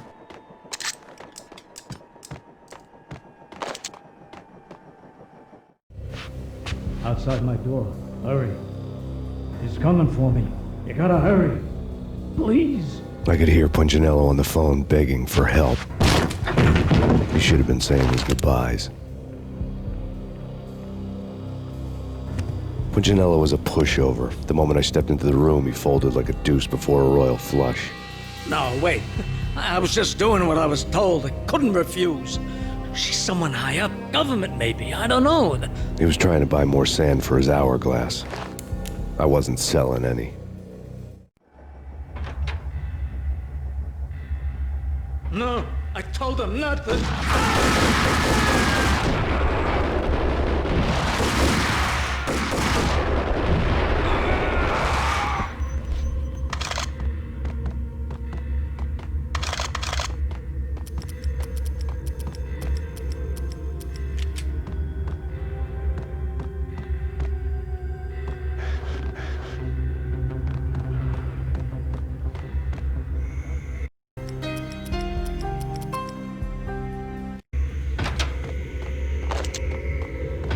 Drop it. Don't move. Game over, Max Payne. I could tell when I was outgunned. It was time to take another beating. The mystery witch was a real barracuda. Trouble in dagger heels, a smoking assault rifle in her hand, and an army of killer suits behind her. How sweet. I get to kill two birds with one stone. Sooner or later, it was going to catch up with you. Mr. Payne, it's time to show you the benefits of my brew. Be a good boy now. You'd find that Lady Luck was really a hooker. Ah! You were fresh out of cash.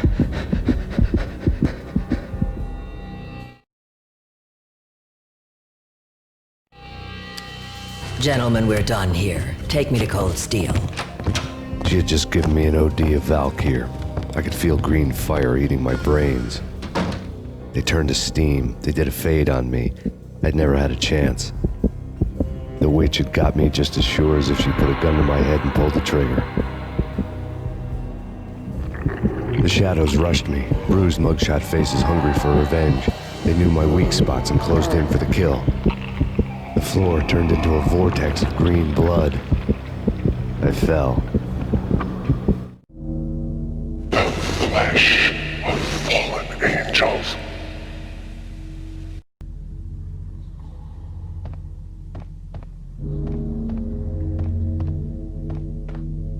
Who's there? Max? Max, is that you? Max? Where are you, Max? Please.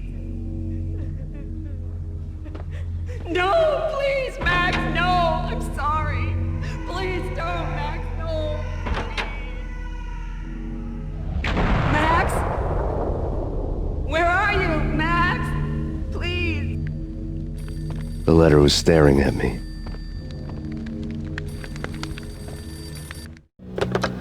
Bartender is shiny stuff and dreams are made of stooped necromancers. He sings like a banana wrist, having strayed too close to the constellations on their shaved skulls. It was a bad line in a prank call. Someone spouting insane babble. I couldn't make sense of it. But I had an overwhelming sense of deja vu, and the caller's voice sounded oddly familiar.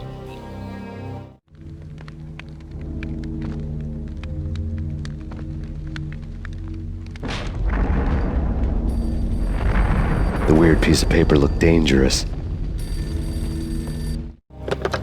Don't lose it. It's Valk here. The drug. Snap out of it. Try to remember. It was a bad line in a prank call. Someone spouting insane babble. I couldn't make sense of it. But I had an overwhelming sense of deja vu, and the caller's voice sounded oddly familiar.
Max, something happened at the office today. A strange memo. Something about Vikings. Honey, I gotta run. You can tell me all about it this evening. Have a nice day, darling. The bullet holes were rubies on her chest, blood glowing on her ivory skin. She was so beautiful. The killer was smiling. The flesh of fallen angels.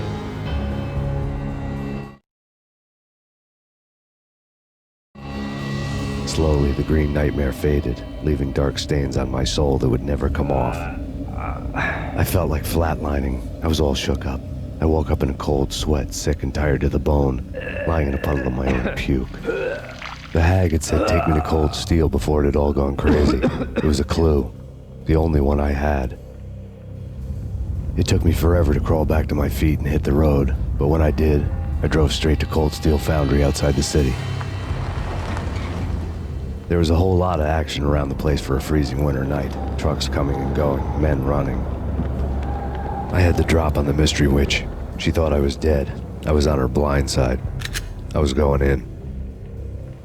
The bad trip had put me in a crazy mood, adrenaline pumping through my aching veins.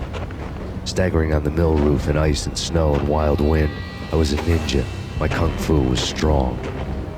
I wasn't kidding anybody. At best, I was Superman on kryptonite about to fall through a skylight, down to where it was all going down. A half-abandoned industrial area in the middle of nowhere. The factory was a perfect front for any number of illegal activities.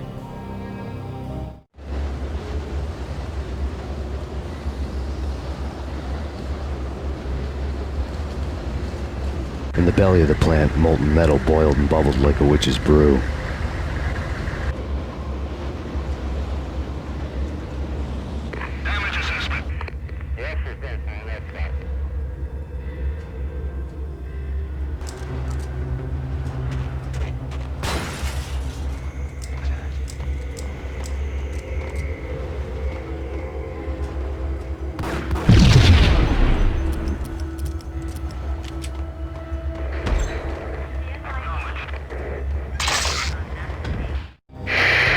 Life-threatening weather condition. A record-breaking killer storm. In the city's history, vehicles stuck in snow. Heavy snowfall. Forecast shows severe weather is expected to continue. Out in the night, snow fell like confetti over the Devil's Parade. The storm was anything but over.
you believe it? Now moving to...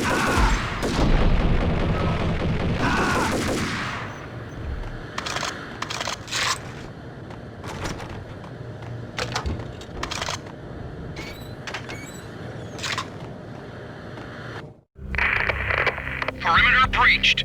The facility has been compromised. Repeat, the Deep Six has been compromised.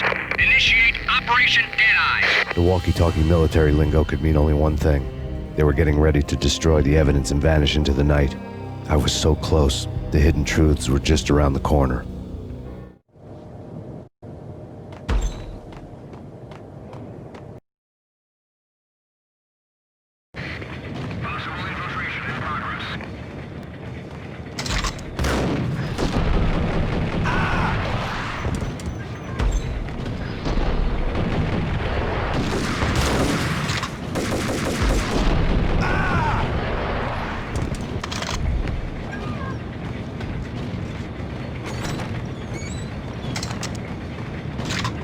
The folder on the table told the mercenaries were running a tight operation, paperwork and all.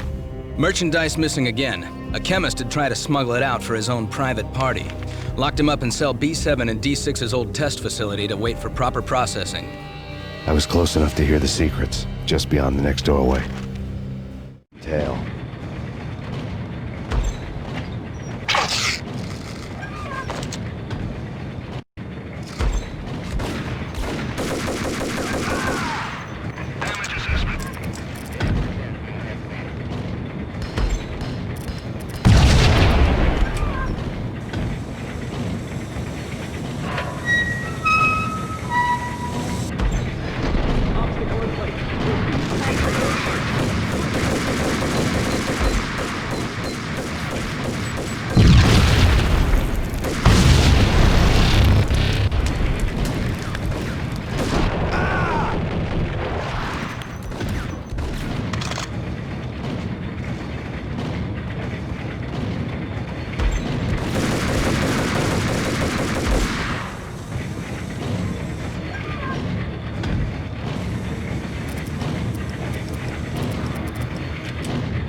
monitor showed me the way. Processing diagrams filled the control room screens, all but one. An elevator titled D6 on one of the screens, somewhere onwards, past rows of ovens in the core of the plant.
I had taken on the role of the mythic detective, Bogart as Marlowe or as Sam Spade going after the Maltese Falcon to unravel all the mysteries. Following a path of clues to that final revelation, even if it would take me down to the cold, cavernous depths of a grave. You can't do this! My men are still inside! Do you have any idea why this is called Operation Dead Eyes?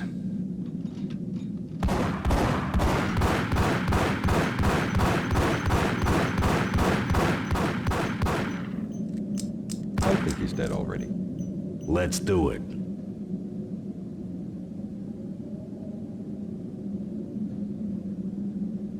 Attention all personnel. The self-destruction sequence has been initiated. Evacuate the complex immediately. Repeat. We've got the company. Self-destruction sequence has been initiated. Proceed to the nearest exit immediately.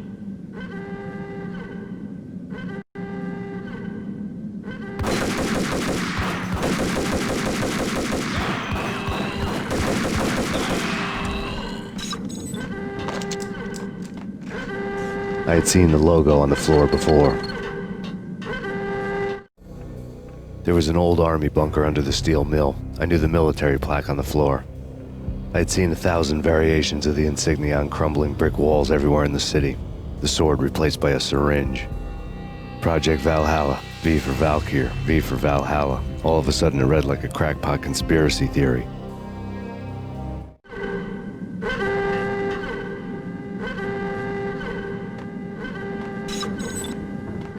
Abort! Abort! The self-destruction sequence has been initiated! Get the hell out of here! The place is gonna blow!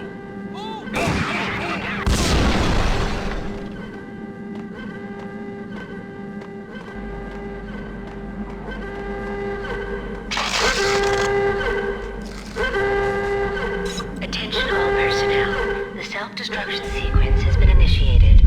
Proceed to the nearest exit immediately. Proceed to the nearest exit immediately.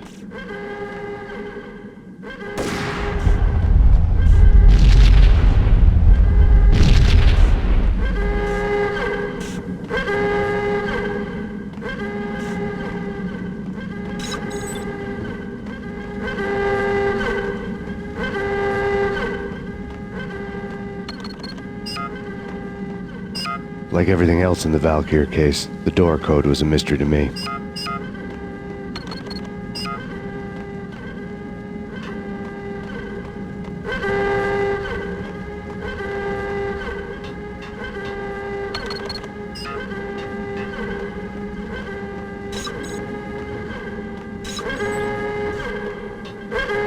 The chemist had been using the workstation when he died.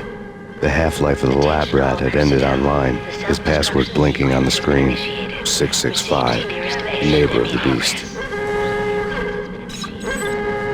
Decontamination completed.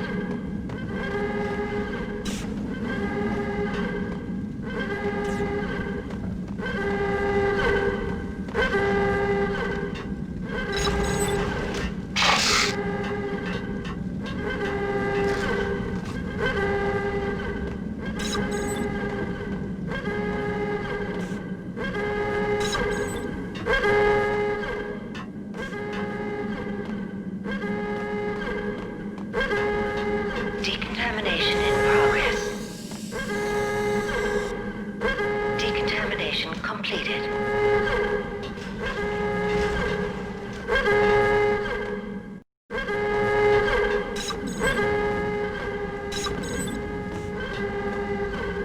Attention all personnel. The self-destruction sequence has been initiated. Proceed to the nearest exit immediately.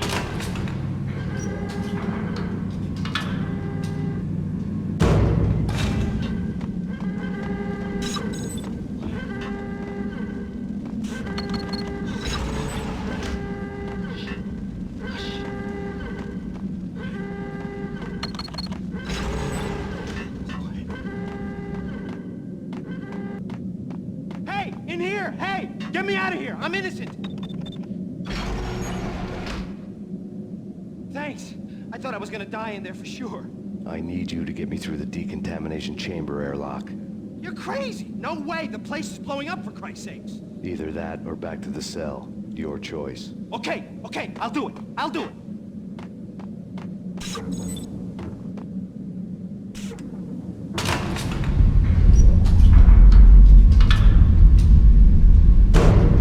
Attention all personnel. The self-destruction sequence has been initiated. Proceed to the nearest exit immediately. We're dead! We're dead!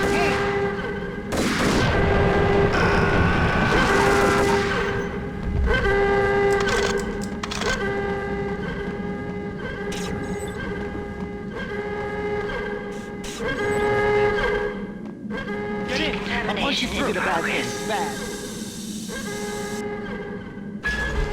Decontamination complete.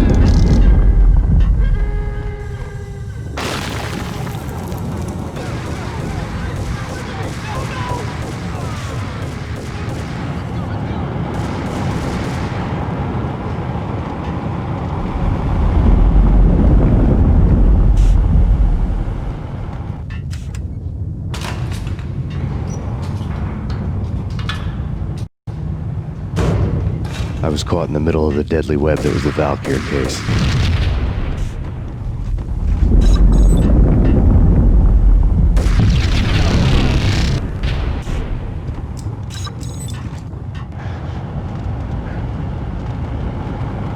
One of the lab terminals had the project logo on the screen. Top secret. Project Valhalla. U.S. Army. Yggdrasil Network. Valhalla, the otherworldly place in Norse mythology where the bravest heroes spent their afterlife feasting and fighting forever, their wounds miraculously healed night after night. Valkyr, the maidens who chose the most courageous Viking warriors and carried them to Valhalla. 1991. The research objective is to create a chemical substance to enhance the stamina and morale of infantry troops. 1995. Results unsatisfactory. Project canceled. Someone had decided to continue the sick experiment unauthorized. Project compromised. Data leak. Fix the damage by any means necessary. Security clearance red. Authorized by the project lead. Field test. Double the dosage for all the remaining test subjects. Observe and record the subject's behavior in an urban setting. The drop-off point was my old address in New Jersey. The file dated 3 years ago. Just when you thought you had reached the deepest depths of horror, it suddenly got worse.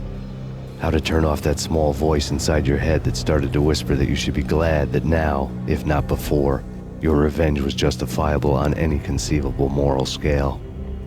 That small voice proved, beyond any doubt, that I was damned.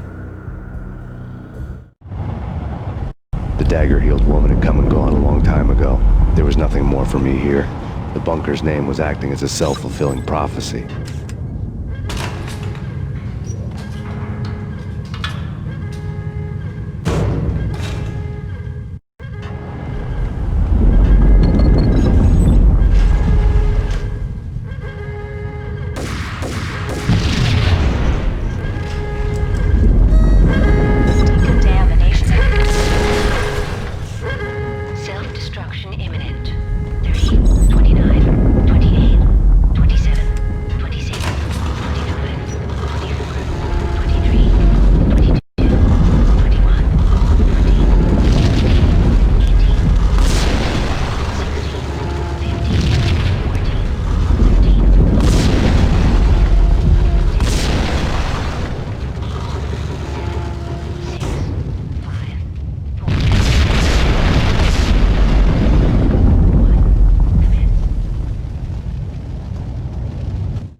Together a jigsaw, and the final picture is you finishing that same puzzle. A mad, green-eyed killer standing behind you. An urban legend come true. The Project Valhalla test subjects had been the mad junkies who had murdered my loved ones. The rest was simple body count math. It all pointed to her. Ms. Valkyr. The factory went up in a fiery inferno behind me. All my leads were dead, turned to smoke and dust. I had lost my way. I hadn't slept in a million years.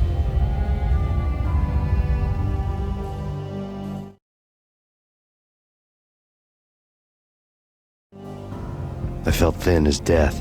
I'd been living on an endless supply of week-old donuts. They were fuel for this crazy furnace inside my head. I couldn't remember when I had last seen the sun. I was on a permanent graveyard shift. When the darkness fell, New York City became something else, any old Sinatra song notwithstanding.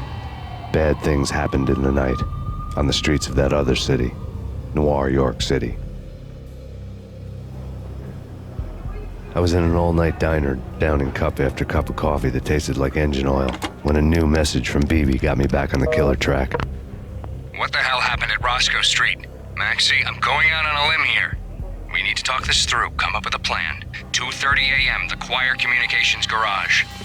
The more I thought about Alex's murder and the frame-up, the more it felt like an inside job. I should have seen it coming. BB had sold me out, and now he wanted to finish what he'd started. The garage was dead. BB showed up in his tailor-made suit, gold watch, and cufflinks to match, all way beyond a cop's pay. Maxie. Oozing suave charm, he was guilty as hell. What the hell does BB stand for anyway? Backstabbing bastard? Come on, don't be like that. Have a cigar. I don't smoke. Maxie, you have no idea how big this is. It's huge. You have no idea. I think I do. You're a bribe-taking bent cop who sold out his partner. Those mobsters in the subway were a dead giveaway. Hard to miss.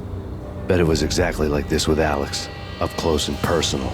You can't win this one, Max. No, but I can make damn sure none of you do either. BB turned out to be another cardboard cutout bad guy.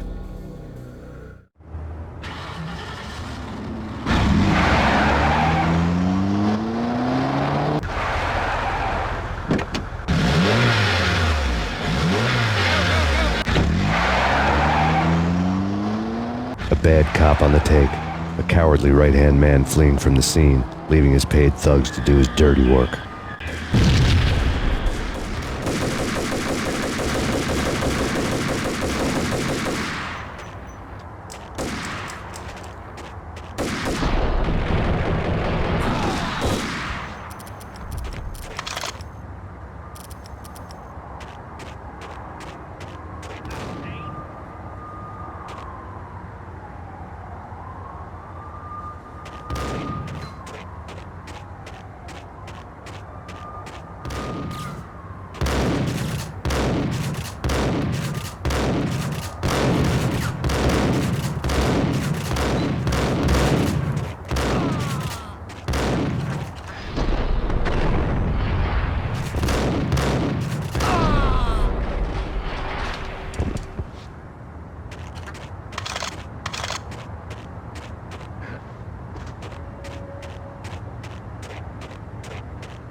reports of a fire at the Punchinello Manor in Westchester.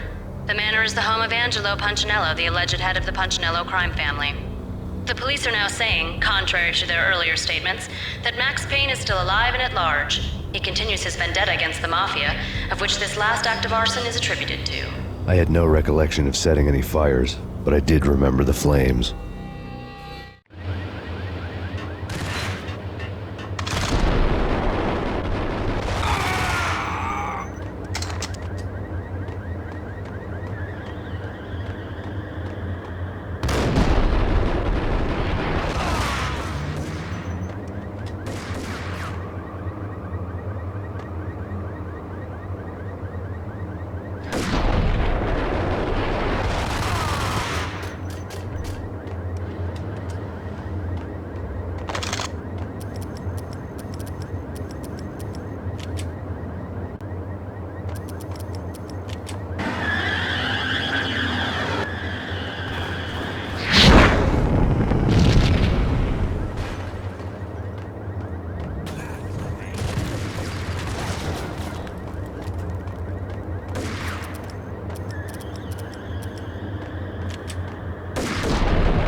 Refuse to do the smart thing.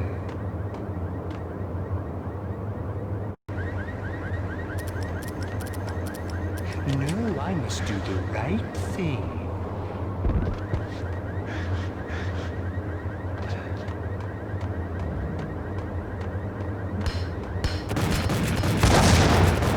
I blame you. For a smart guy, you do.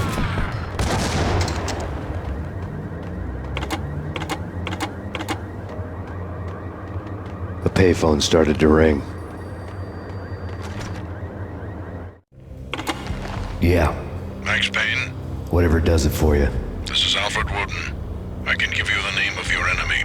Come to the Asgard building presently. We are expecting you.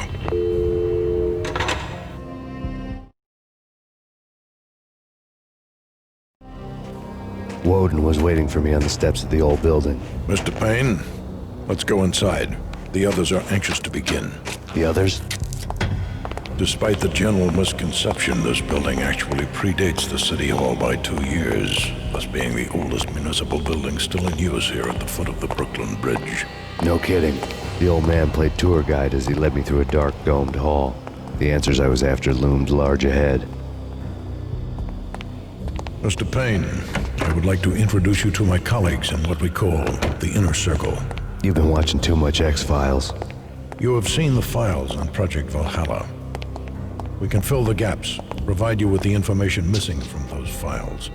We were all involved in the early stages of the project during the Gulf War. What's the catch? We would very much like to blow this thing wide open, but our hands are tied. Her name is Nicole Horn. She was the key figure in Project Valhalla. When the funding was discontinued, she simply refused to quit. She knew exactly what she had in her hands. Nicole Horn is the president of Acer Corporation. She has more than half the city in her pocket. This must be kept under wraps. If you try to go public with this, we will deny any knowledge. We need you to take her out. Afterwards, we can protect you. Make all the charges go away. That was the cue for the killer suits to kick in the doors and swarm inside.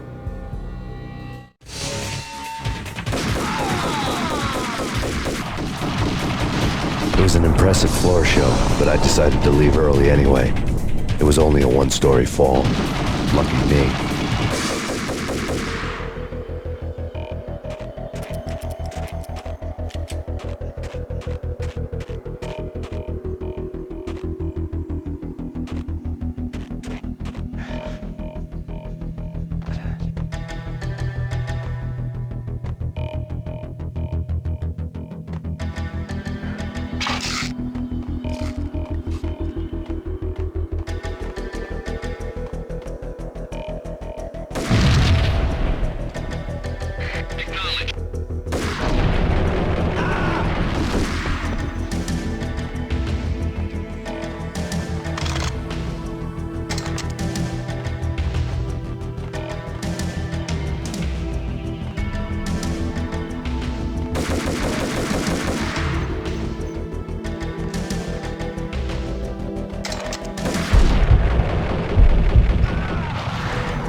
One of the monitors showed what was left of the internet.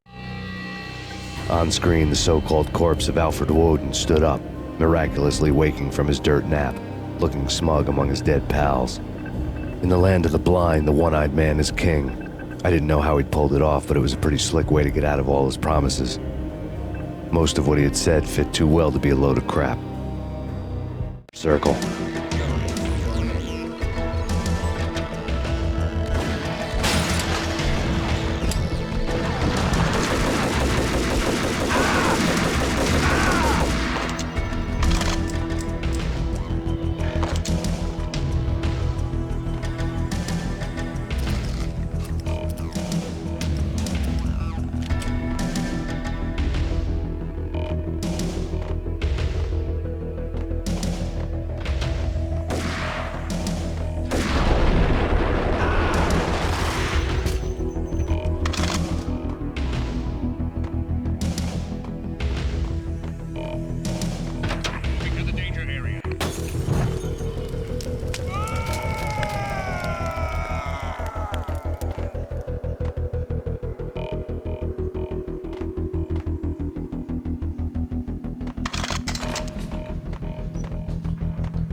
hostile.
And what is your answer to those saying that he is actually providing a service long overdue to the city?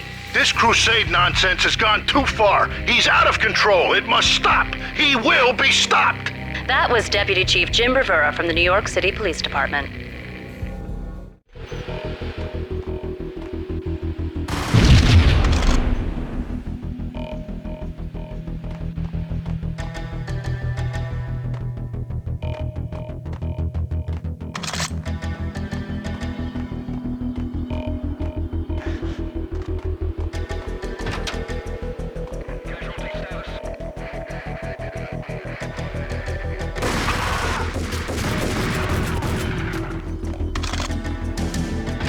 A videotape lay on the desk. Nicole Horn had blackmailed the inner circle into silence. The tape came with a curt extortion note on a piece of expensive paper. I remembered Candy Dawn taping her clients in action on the side, selling the tapes to the highest bidder. I was sure that kinky sex was nowhere near Alfred Woden's worst sin. But I had a feeling that when this was over, any collateral would come in handy.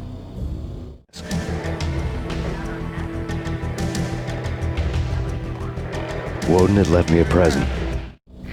Nothing seems to stop Acer Corporation's phenomenal victory march.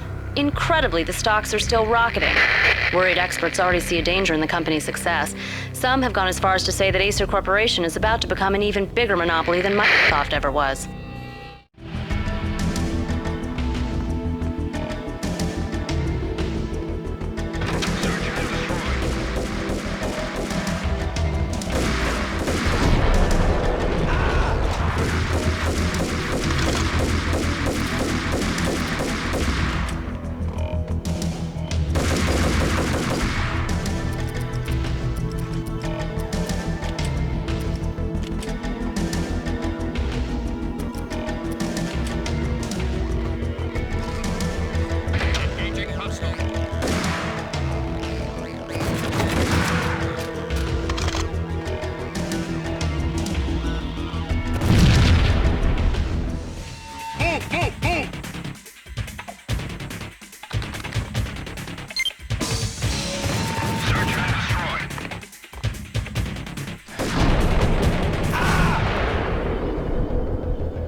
I had dreamed of revenge. Those dreams were always nightmares, of coming close and then failing. Now I was close. I had a name to guide me, Nicole Horn. I had nothing to lose. The Inner Circle had quite a track record.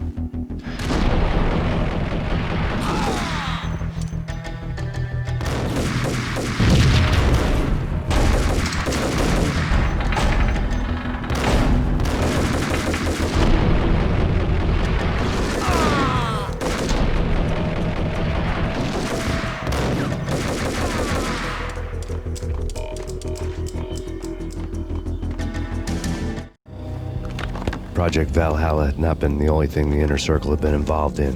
There were rows of cabinets full of files. The Serpentine Secret Society went back a long way, always pulling strings from the shadows. I couldn't say I was sorry. Woden's move in some Byzantine power game had cut the Circle's membership roster to 1. The old man wanted me on cleanup duty. It was my mess, too.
you've seen one, you've seen them all. Sure, good for a practice run. But this, working for her, oh, this is the real thing. The money's astronomical. And best of all, you get to kill any scumbag who gets in your way. License to kill. Like James Bond. Engaging others.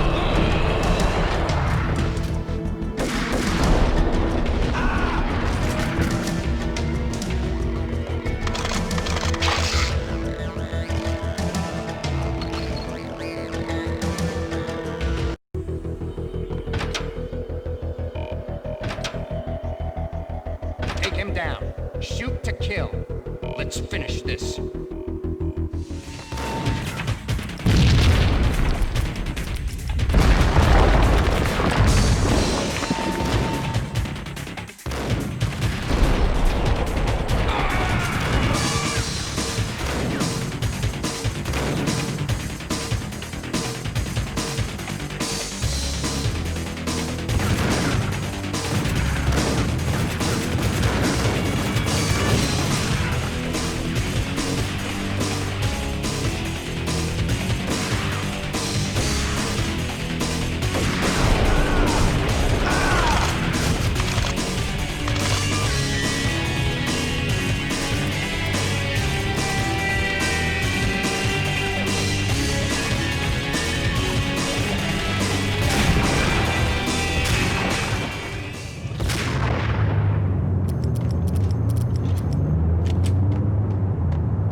Mine wasn't the most original approach to the problem. It wasn't as if it hadn't all been done before. An eye for an eye, the first principle of revenge. Old as dirt, still going strong. The cardinal rule in going after someone with an intention to kill was not to make it personal, which it almost always ended up being anyway. It did with me. I took my time, cruising around the city in the snow. There was no hurry. I knew what I had to do now. I took my time, thinking about it, building up the rage. When I was ready, I parked the stolen wheels at the front entrance of the Acer Corporation headquarters. Got out, got in, got cracking. I had a bullet with Nicole Horn's name on it. I had 10,000 bullets with the Hag's name on them. She had ultra-high-tech security systems, enough mercenaries and weaponry to start World War III. There was no fear. New York disappeared behind a veil of snow. I had crossed the threshold. This was her domain, sleek and sexy and soulless, all glass and steel. A place of color-coded security key cards, metal detectors, and surveillance systems.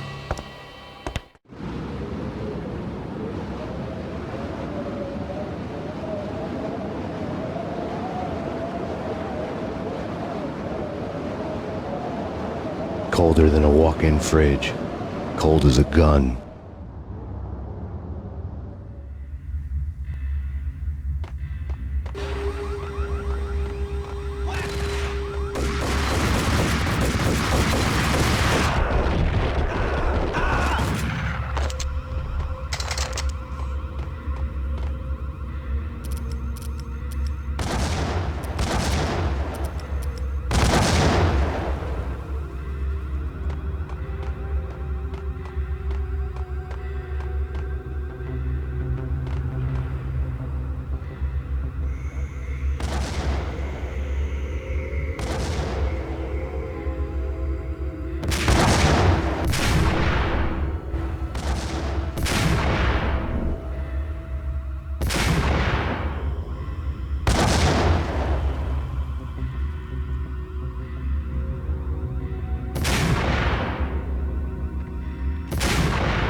Mona. Looking good. Max, we gotta stop meeting like this. It will be a cold day in hell before I let a narc cop stop me. Miss Sachs, do your job. Relax, Max. You're a nice guy. I don't kill nice guys. You're not bad yourself. It was different when Horn wanted Punchinello dead. To cut her ties to the Mafia. He deserved to die. The same goes with her. She's the bad guy here. Her sister was whispering to her in my favor. I knew the appetites of ghosts intimately. They hungered for revenge.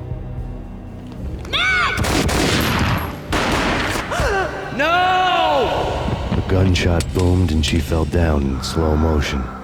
She was a nice girl, not really a stone-cold killer. And now she was stone-cold dead. Like religious fanatics or loyal samurai, Horn's private army was coming at me. Contact.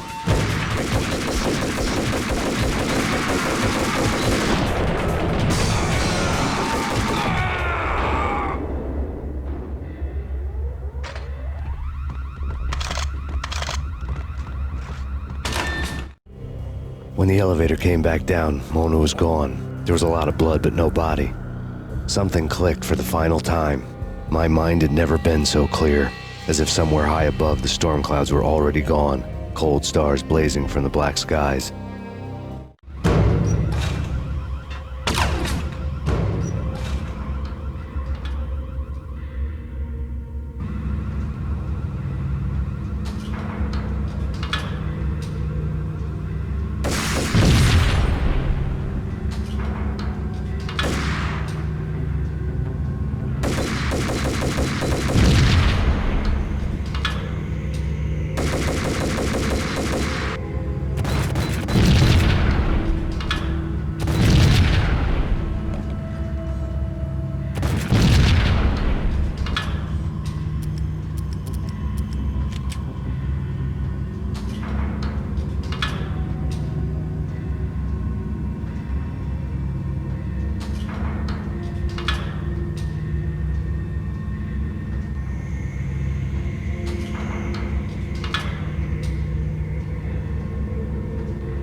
Movies, and I'm talking about the coolest.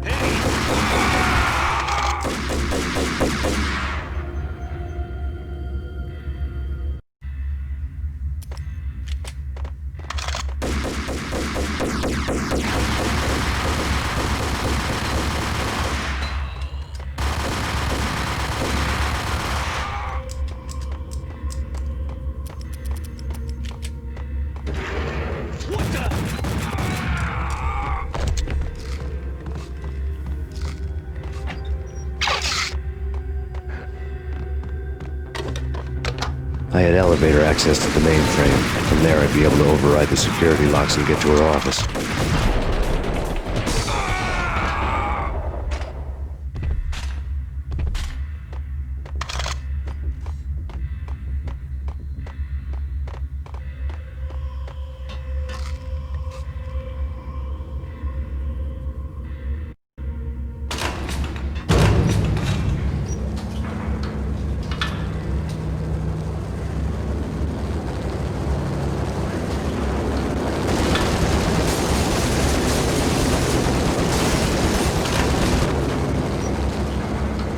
The unmarked chopper was Horn's pet guardian, inhuman and flawless. It was stalking me. I'm not a killer bastard.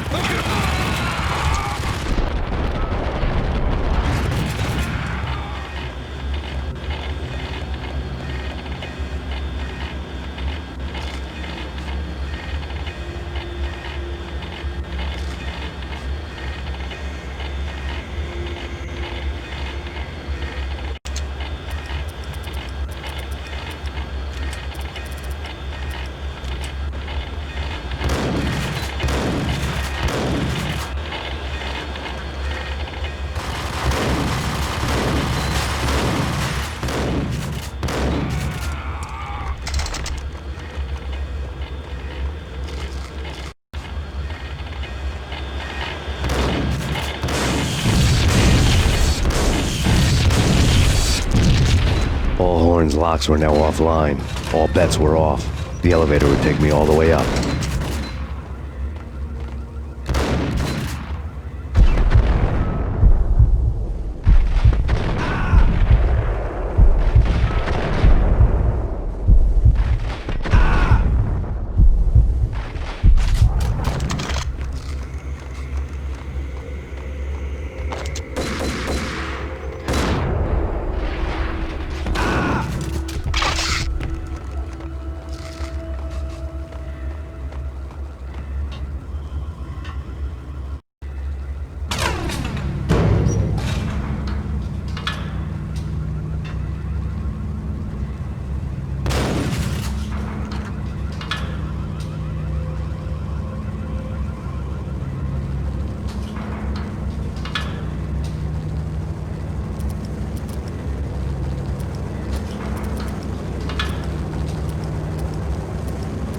Seen from this height, the night seemed to stretch on to eternity.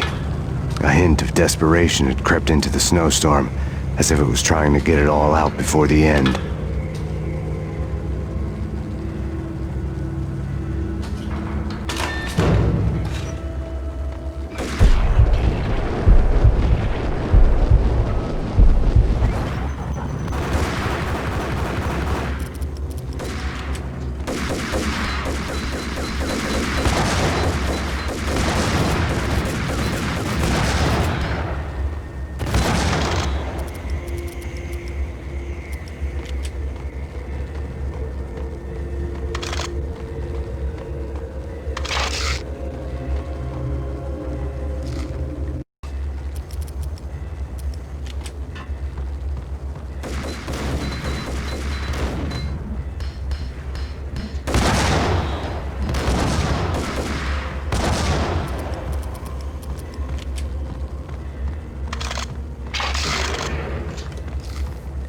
Horn's personal computer was on.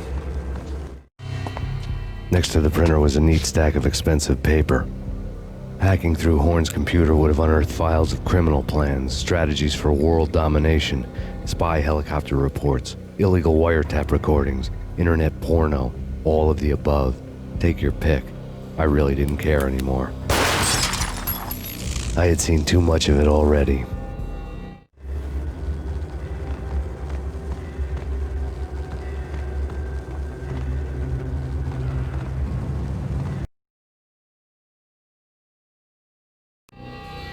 Valkyr had been meant to be a white-winged maiden that would lift you to a warrior's heaven, but it turned out to be a one-way demon ride to hell. The devil was in the drug. I knew. I had met him.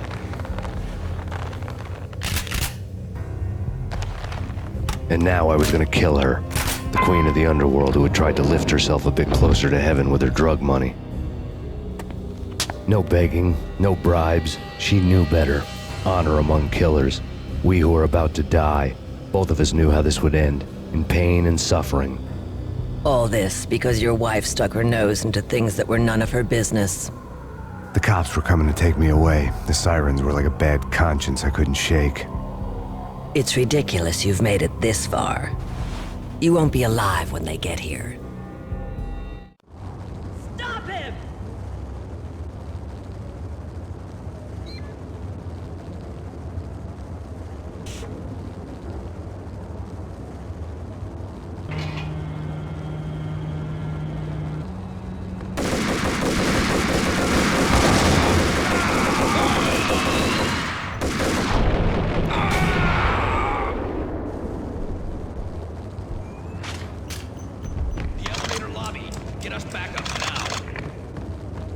Max Payne, this is futile. A waste of time. The deaths of your wife and daughter were necessary. Inevitable. It is done. You cannot bring them back. Nothing you do will make it any better.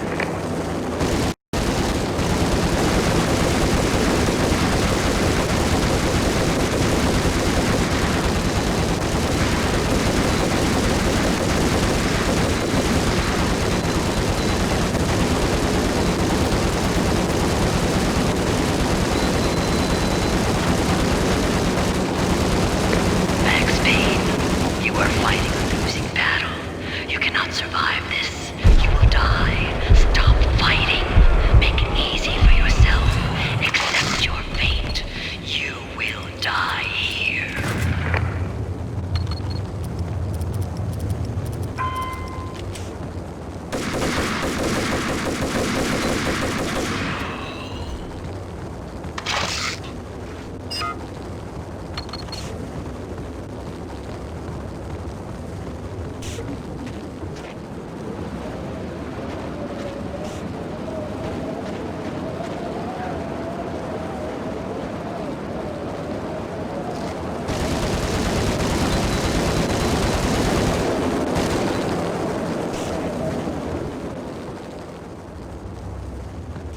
Max Payne, face it.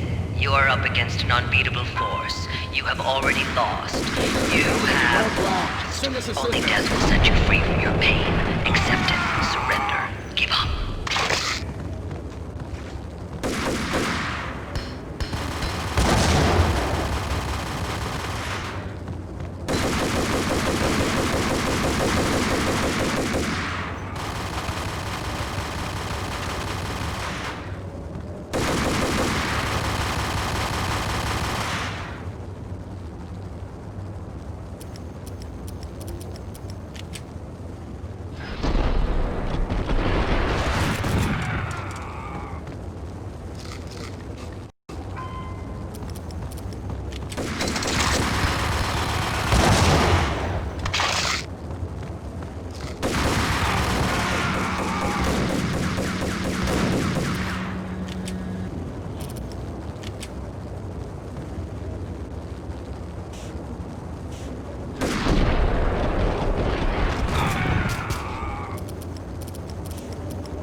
What do you mean he's unstoppable?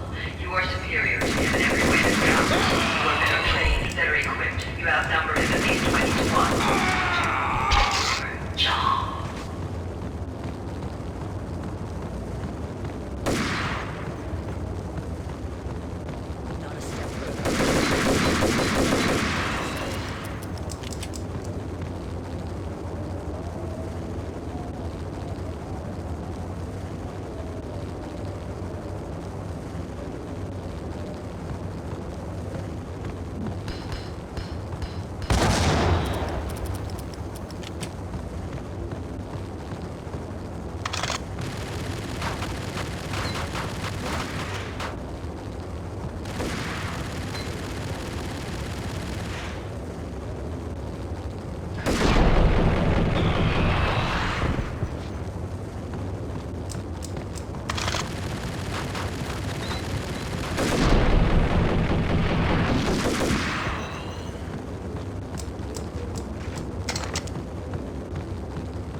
She's on board. We're out of here as soon as the wind dies down. Don't like the look of that mast.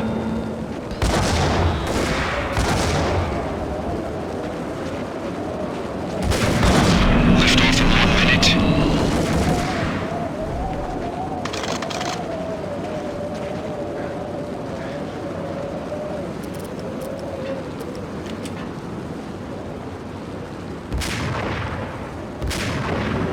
Lift off in 45 seconds.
dead. The final gunshot was an exclamation mark to everything that had led to this point.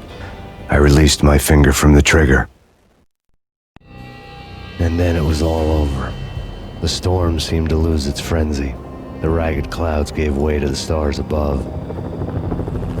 Max Payne, this is Deputy Chief Jim Bravura from the NYPD. We've got the building surrounded. Throw down your weapons and lie down with your hands behind your head.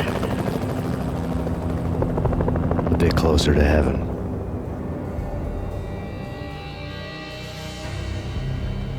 The cops' voices were distant and muted. Freeze! NYPD! Hold it right there! My ghosts released me from their haunting. Down below, New York City glittered like diamonds on black velvet. You gave us one hell of a ride. Take him down to Central Booking. You heard the man. Woden was there in the crowd, standing by the sidelines. It wouldn't be over till the man with the patch would say so. He'd say the right words. I knew he would. He'd better. Woden grinned smugly. It was the grin of a winner. That made two of us.